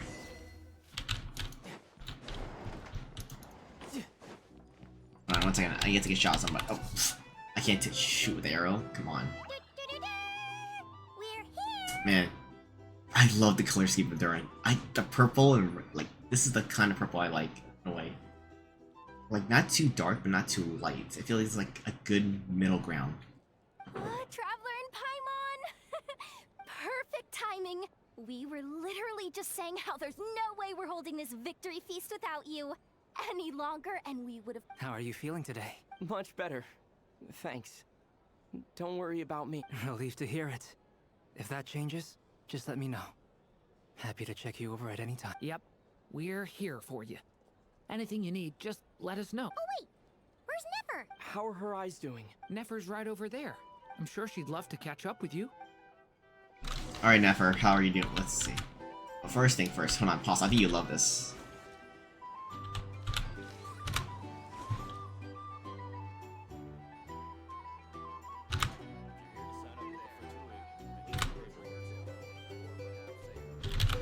Oh, I hope you love this possum.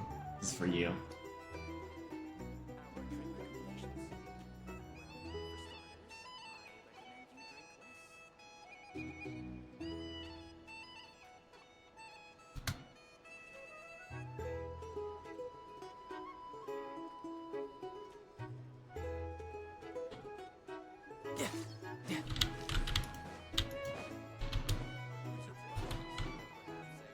Her eyes are open, okay.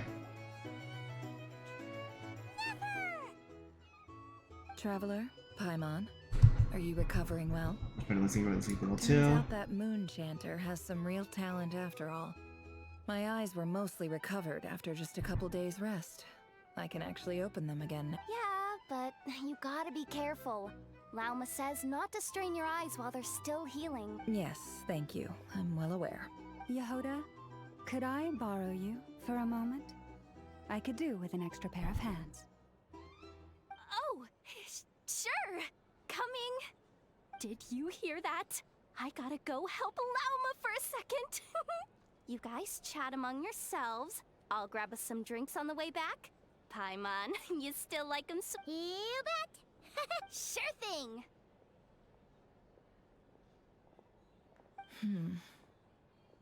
What's wrong? What's on your mind? The Raker of Solnari. Kind of a snake, don't you More think? wolf on the mind. No, definitely a snake. A poisonous one who spewed his venomous hatred everywhere. Anyone who seeks revenge out of hatred for other people has become a snake. That's something my dad used to say. You like to see people go down Perhaps. tangents. I'm sure it sounds like a very wise and open-hearted perspective to your ears. But me? I think hatred is a perfectly justifiable emotion. What else is left when everything you depended on in life gets stripped away?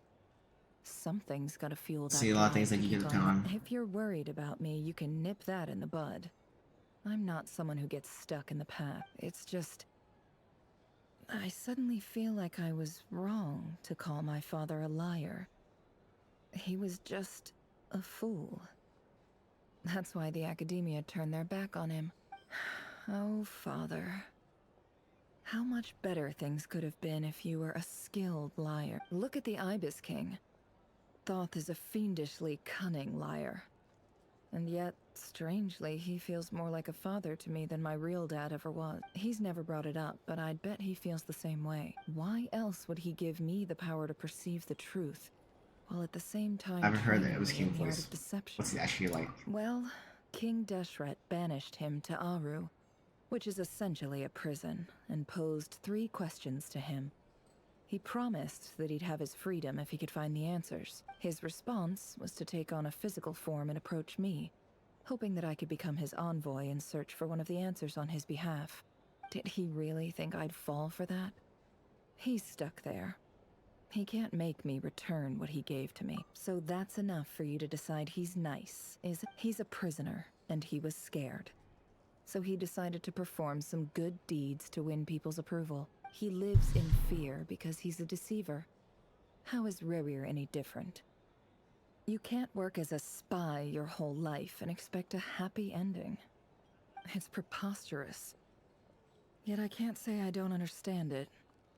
Liars live in the darkness of their own making, but it's still human nature to want to go on living. They say that a liar's soul is the most worthless thing in the world. What do you think? That's Oh, great. really? Well, it takes a very kind person to find compassion even for liars. If you ask me, the soul of a liar really is worth nothing. Because all they care about is themselves. For example, when something good falls into my lap, I don't go sharing the news around. Stops other people trying to steal it from— There's some people that have heard that. So be it. They have sharp ears. I can't keep anything from them. Oh, is that what it looks like? When it looks like us, you're starting to see us as friends. You all know my past now. And I can't simply eliminate everyone who knows too much. So I guess I just have to put up with you. For the foreseeable future, at least. When you find yourself in a situation you can't control, the safest play is to keep calm and start monitoring everyone involved like a hawk. In the intelligence world, you need to have a sense of perspective and play your hand accordingly. If you understand what's at stake, please ensure my secret is safe with you. I trust you'll respect my wishes as a friend. Yes. But don't forget, I will also be watching you like a hawk. Very Sure. good. Oh wait! Now that the panic's over and we've all calmed down, Paimon suddenly, What is it? after all that build-up, our mystery ally never showed up even once! Huh? Doors. Am I imagining things? Huh?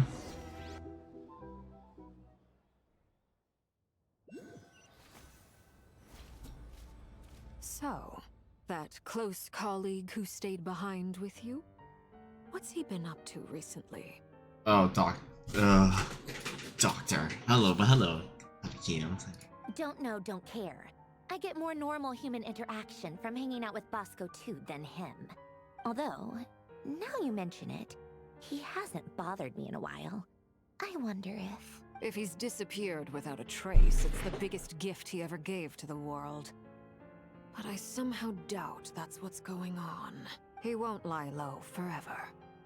So we'd better stay on guard.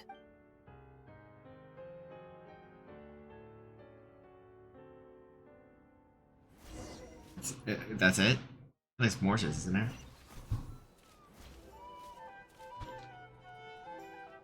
Conclusion. No time to lose.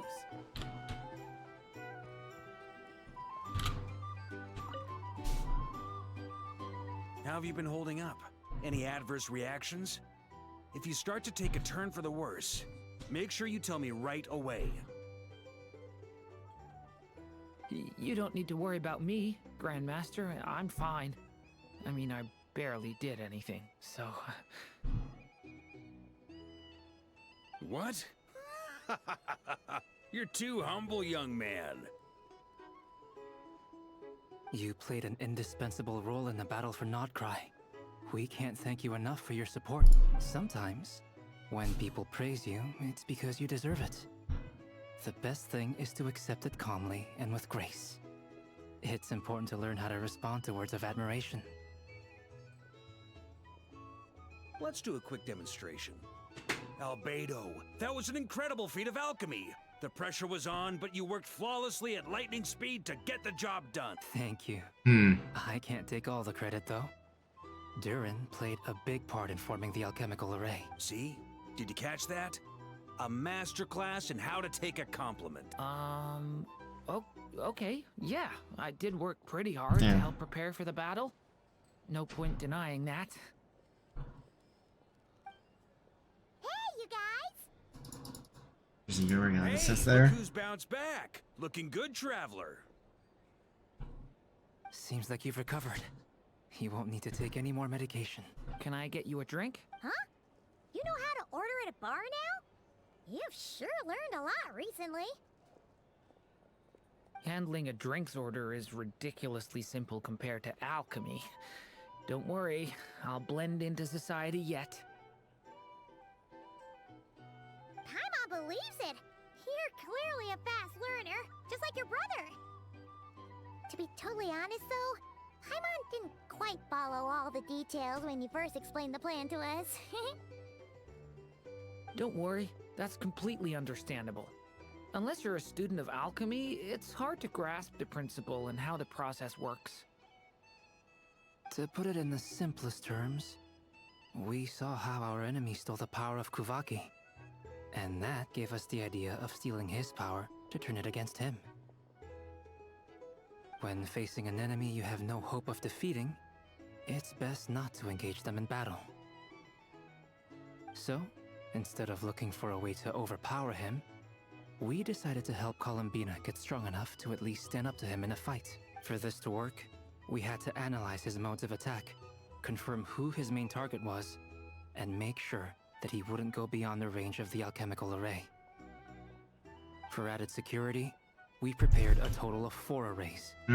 But to mitigate the impact of the battle, we identified one location in particular as the ideal spot, which is where the confrontation took place. I'll be honest, even after this, he's not gonna be gone forever. He's gonna come back soon. The alchemical array absorbed his abyssal It feels so power, much to build up all then this through a suspense on process to on render it usable by Columbina. this character just to throw him away with one patch. That power enabled her to do what would otherwise have been nigh on impossible. What surprised me was that Dainsleif actually agreed to join us. Given his history with Rerir, he had every right to sit this one out. But we're extremely He grateful did. for the decision he made. Easy. It must have been a painful choice to make. But I'm sure that making a decision was far better for him than staying in limbo. Absolutely. He was torn between two paths, but in the end, he made his choice and stuck to it resolutely. He doesn't strike me as the sort of person who'd stay trapped in limbo for long. Anyway, however you cut it, everyone gave a stellar performance. And now, it's time to kick back and celebrate. So where's my boy the Wanderer at, huh? Where's my hat guy? Apparently he's in the cry, right? Let me see my hat guy again. Alright, Nefer, what do you got for me? Oh, God. Tartaglia, shooting arrow. Ah, Lord Sangama Bay. How lovely to see you. I must thank you for the device you provided. It was an enormous help. Would I be right in thinking that it was developed by the Academia? Why come and ask me when you clearly know already? I mostly came to thank you. That's more like it. A little gratitude goes a long way with Lord Sangama Bay. Play your cards right, and you might even stand a chance of becoming my long-term supplier. The chance to work with such a kind and charitable investor as yourself would be a great honor for the Curatorium. Oh, Nefer, no, you would not want to work with Dory. Huh? Really? Charitable? Who said anything about charity? First time hearing about it. Let's see. The first plot of land you purchased in Nodcry, your desert interests, and... Stop! What do you think you're doing? Exposing my investment history! It's nothing to hide from. They're all perfectly legitimate investments. And some of the land you purchased was with the intent of building a sanctuary? Yes, I heard about that too. How did you... You're a curious case, Lord Sangama Bay. You don't like people finding out about your good deeds, do you? But I'm afraid no matter how hard you try to keep things under wraps, where there's a will, there's a way. You did it for Sumeru, didn't you? It was empty land that was gonna go to waste otherwise. I figured if I built something there, it might at least get some use in an emergency. Disasters are capricious things. They strike without any warning. I've lost family to a disaster before, and I don't want to lose any friends or business partners if I can help it. My elder sister used to dream of finding a sanctuary. Somewhere with plenty of food, water, Damn, Dory. where everyone could live happy lives. Even Dory got the story development, which, like, It was something I it took like looked 3 into, years. But after discussing things with the Dendro Archon, I decided on a more effective strategy. The tech people handled the tech, and Moneybags provided the Mora. It just made the most sense. It's a pity that so few people know the truth about you. Everyone says that you view everything in terms of Mora, and all Honestly, you this care is about good. is growing your own wealth. So, what's the problem with that? Everyone wants to be rich. It's human nature.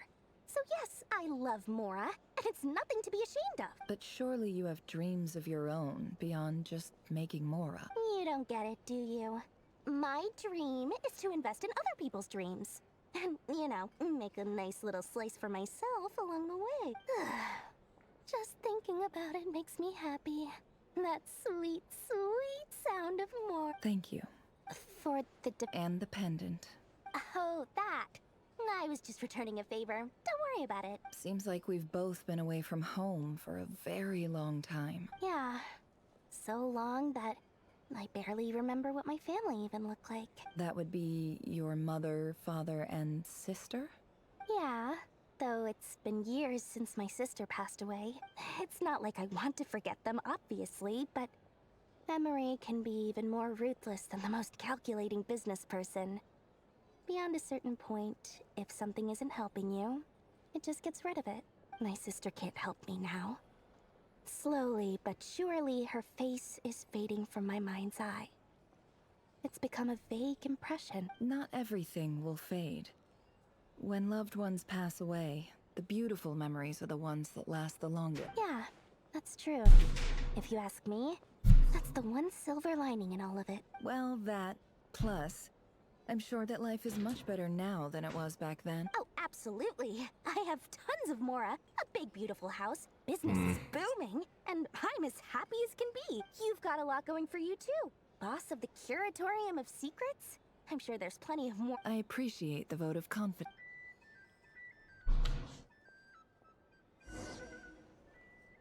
Okay.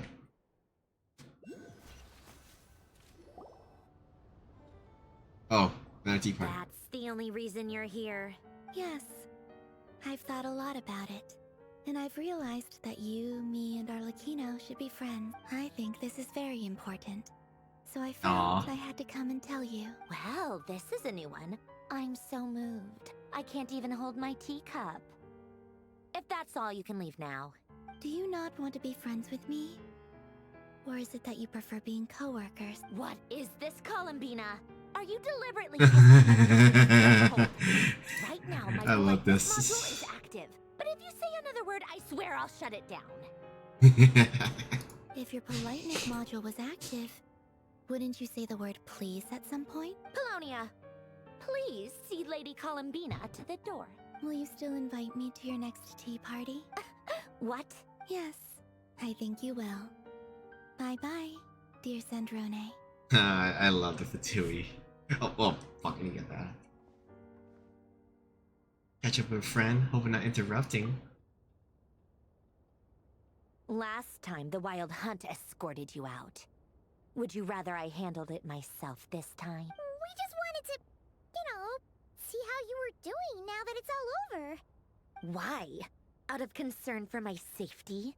I hope you didn't seriously think that the Rahier of Solnari would be able to lay so much as a finger upon me, given how prepared I was. Mostly because you kind of helped us out, so we just wanted to check you were okay.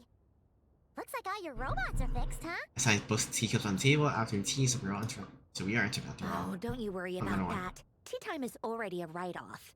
The visitor before you managed to kill my appetite.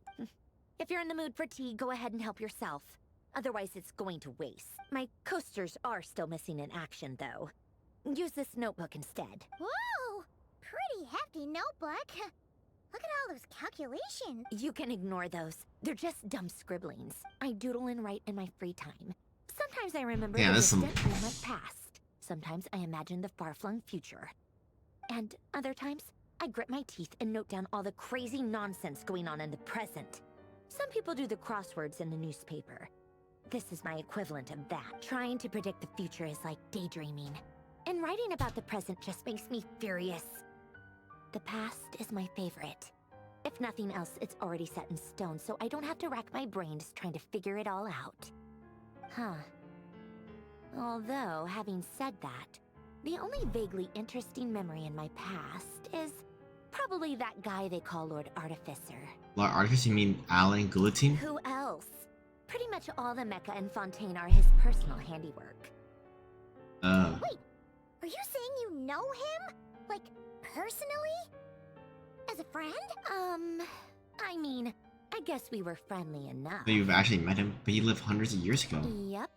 In fact, I'm probably the only normal person left who knew him at all. We used to chat occasionally back when he was still around. Before he passed away, he asked me to destroy all his manuscripts. I honored his request. But I did read through everything first before destroying them. I mean, I couldn't let the genius of Lord Artificer Alain Guillotin disappear. Alain Guillotine. Would have been such a waste. So, that's where the formulas in your notebook are from? I just told you. Those are my equivalent of crossword puzzles. They're just dumb formulas that I solve for fun when I'm bored. Alain's work was like epic poetry. The formulas in my notebook are just silly little riddles in comparison. Not that there's anything bad about them. I mean, at least, solving those riddles isn't going to hurt anyone. Except me, because I lose a few brain cells in the process. Anyway, while we're on the topic, I might as well tell you about what happened to him and his friends. Alain Guillotin had two close buddies, Renee and Jacob.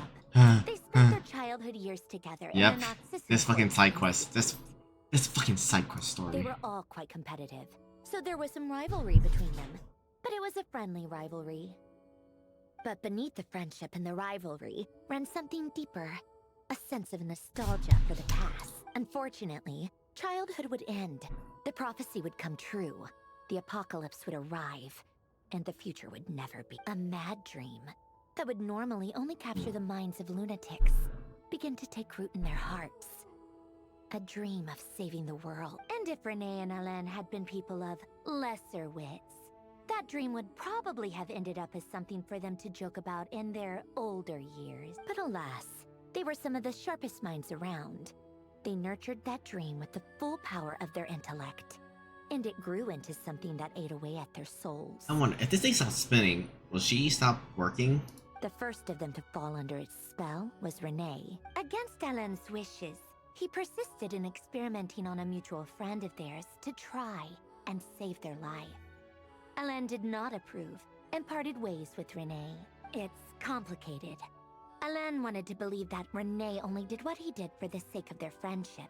But when he told me about what happened, I could tell he still had some suspicions about Renee's motive. Perhaps the seed that would grow into a nightmare had already sprouted in Renee's mind. No, what? Even then, the next time they met, Renee's soul had been completely engulfed by the dream of salvation. His futile attempt to change the tide of fate only resulted in a wave that swallowed up the world, even before the apocalypse came. And although that wave died down eventually, I hear that it just recently came back with a vengeance. As I understand, Renee wanted to live out his dream of salvation once more. Oh, this thing. But I'm told that the attempted resurgence finally died out for good. At long last, Renee awoke from his deluded dream. Though of course by then it was far too late. What do you think of Renee? Do you admire his transcendent genius? His view that any price was worth paying to achieve the lofty goal of saving the world? Or do you despise him? Dismiss him as an evil madman who wrought havoc on the lives of everyone around him as he pursued his delusional dream? Same difference, really. Just a matter of perspective. I don't know. What a cop-out. But I suspect you'd have a more incisive and insightful answer if we dug into it further. What about you? What's your take on Renee? I don't like fanatics who give up their whole lives for their ideology. Nor do I like fools who let their delusions take control. Maybe I could understand if Renee had just been an ordinary person. But he had a sage-like intellect. And still managed to get himself lost in the labyrinth of his own desire. Anyway, that's enough about Renee. Now, moving on to Alain Guillotin, the Lord Artificer. He managed to put a stop to the first storm whipped up by Renee.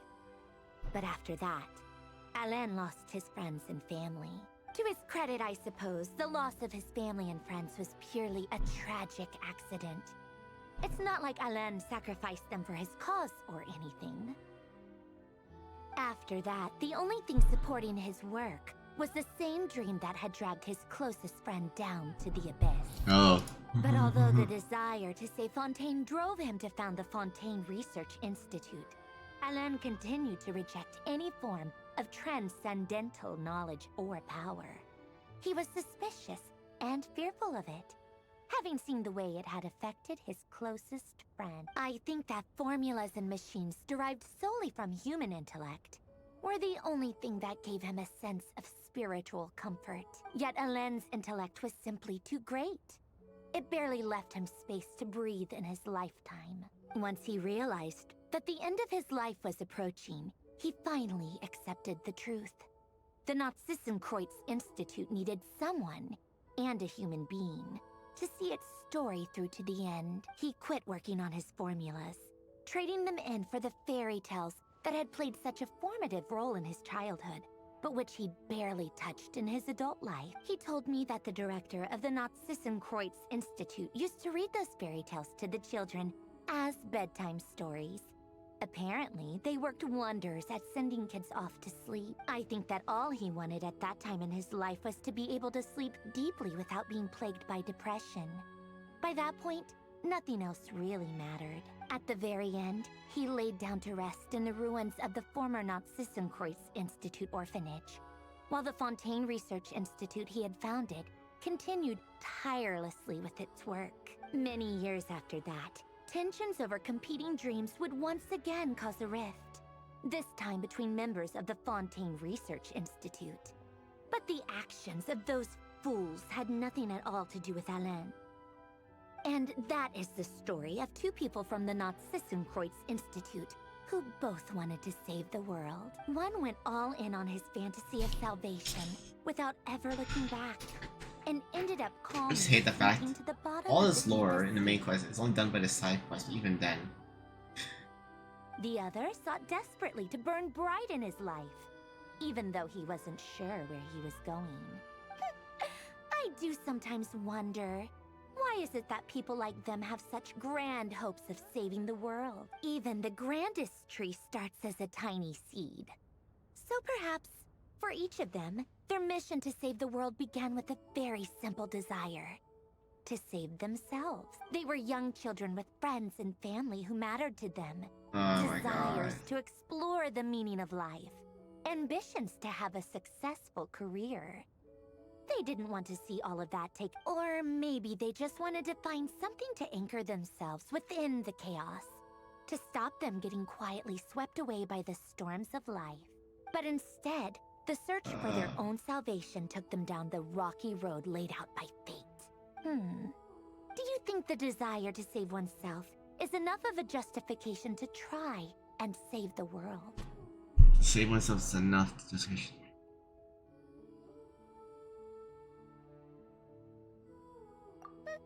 The way you said that sounded just like Alain. I asked him the same question back when he was in his prime, putting all of his energy into his work. He gave the exact same answer as you did. No elaboration, just a quick short answer before getting right back to his work. He was always that way. All right, tea time's over. I owe Arlecchino a favor for telling me these stories. I'll have to bring a whole sack of gifts the next time I visit the House of the Hearth. I'm gonna go tinker with Polonia now. You guys can do whatever you want. So can I stay here? As long as it doesn't involve interrupting me. Polonia, exit hibernation mode. Begin diagnostics.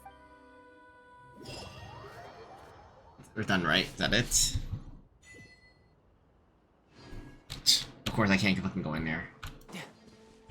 Alright, we are done. And now I can go to bed. Oh, sorry, it's daily reset, 1 second. Oh, I forgot it's daily reset. Fuck. Shit.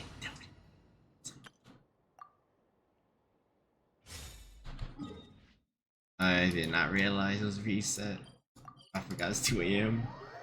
Or 3:30. Okay, I can go to bed now. Finally. And then I can do Persona. Hi. Add Astra. Thank you for. Add Astra.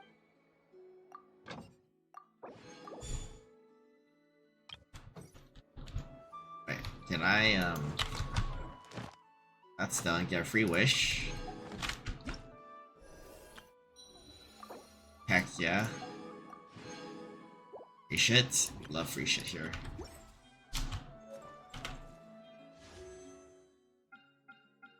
Savings for pity builds. And a good spot.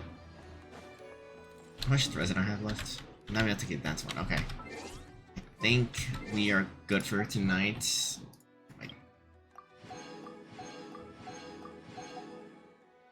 Okay. Alright, cool. Okay, we're gonna call it for tonight. Oh. Yeah. Hi Emily, I was just about to end my stream. I was just about to end my stream, like just I finished a story.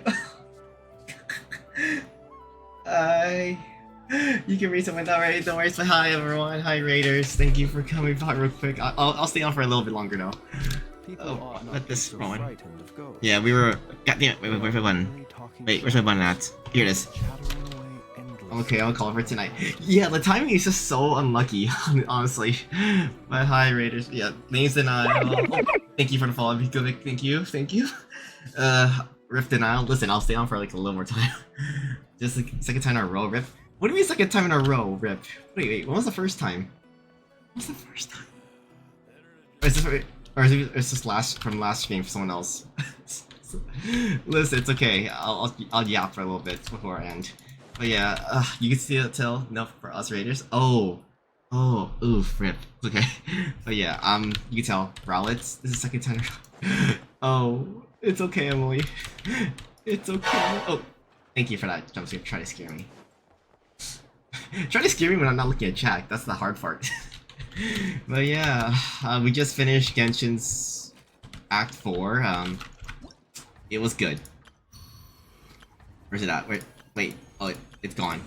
Wait, no, yeah, here it is. Yeah. Good story. Honestly, I am happy. There's a lot of... Also, my Fatui people are here, so... You have something to raid? I don't. If you guys have something to recommend, I will gladly go raid them. If they're awake. And not ending soon, okay? But yeah... I know you... Hopefully... Wait, I know you shot on. Sorry. I think my mom's asleep. I should... Let me take care of that. Wait, oh yeah, you're doing... I think I saw you doing Bird Game and Steel Slimes. Hopefully your stream was good, Emily. Thank you for stopping by, but I assume you and I are getting rest because we're not going to be degen, right? That's what, we're not going to be degen people anymore. Surely. But also, yeah. My internet wasn't great. No! No, I'm sorry. Good night. Okay, fix it. Try to fix it. I hope your internet gets fixed soon. Alright, Mythic, have a good night. We'll hopefully see you again next time. Surely. Surely it'll fix itself. Oh my god. It's just unlucky timing. Everything's just not going well right now in terms of... I mean, surely, like, I hope so. Listen, hopefully internet fixes itself and then you play some Shadowverse. Surely. Oh god. But hopefully I did see you on Shadowverse for a bit trying to grind, so hopefully you're getting there, and if you need any help, let me know. I will try my best because I'm not the pro anymore at this. Or not pro, I was never good in first place. I want to be able to play 3.6. Oh my god, no! 3.6 story is so good. I hope you can play it soon without spoilers. Yeah, just the only problem I have with Shadowverse games is I can finish the bingo. Yeah, it's not that hard. As long as you play daily, like minimum 1-2 games, it's really quick. But yeah, like 3.6 story. I'll say Emily, I hope you can finish it before. Hopefully, you can finish it without getting spoiled and everything. It's so good. The finale soon, so I'm excited. But yeah, and if anybody has in chat, I do want to say if you have something to recommend rating, I will ask. If not, we'll probably rate somebody random. I'm missing one square. Yeah, of course. No, listen. I usually just avoid. Before I would avoid anything with the bingo with the friends one, because like I don't have anybody. I mean, I have my other IRL friends, but they don't play Degen like me, so I'm not gonna ask. But yeah. Well, hopefully, I pray everything goes good. And y'all chatters, if you need to get some rest, we can. I understand, get some rest, and we're gonna find someone to raid, get ready. And it's good screen. But hopefully you're enjoying Shadowverse, Emily. I played that game so much originally. Oh, shut up, Blaine, shut up. It's a game I played a lot in high school, but now I can't play. I'm just old now. Not old, but it's changed. Let me see. We'll raise someone to get you category. Let me find someone who's not.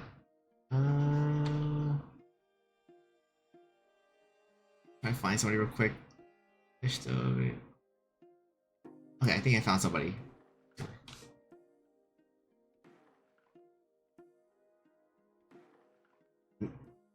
Shut up, ads. I don't want to hear ads. Okay, I found someone to raid. Let's raid. I don't know much, but I just took a random person. It's just, But y'all, thank you for coming by real quick, Emily, for raid, and all the raiders that stayed here. I will be back tomorrow night. Thank you so much for me. Yeah, thank you for the raid, Emily. I always appreciate you coming by. Hope you had fun. At the Genshin story, I'm really happy with Not Cry with how they're doing so far. I'm just excited for more of the Fatui Harbingers, because those are the people I love, and I would pull for every unit and would get copies of. But yeah, I'll be back tomorrow night. I have Persona stream, Persona 5X updates, which the story. I feel like gacha stories are getting so much better and better, which I'm so happy. I love good story games. Y'all have a good night. I will see y'all another time. Take care. Bye bye. Oh yeah. Also, Emily, when I see you again, I'll bring Pokemon packs and I'll show you how to open it in person.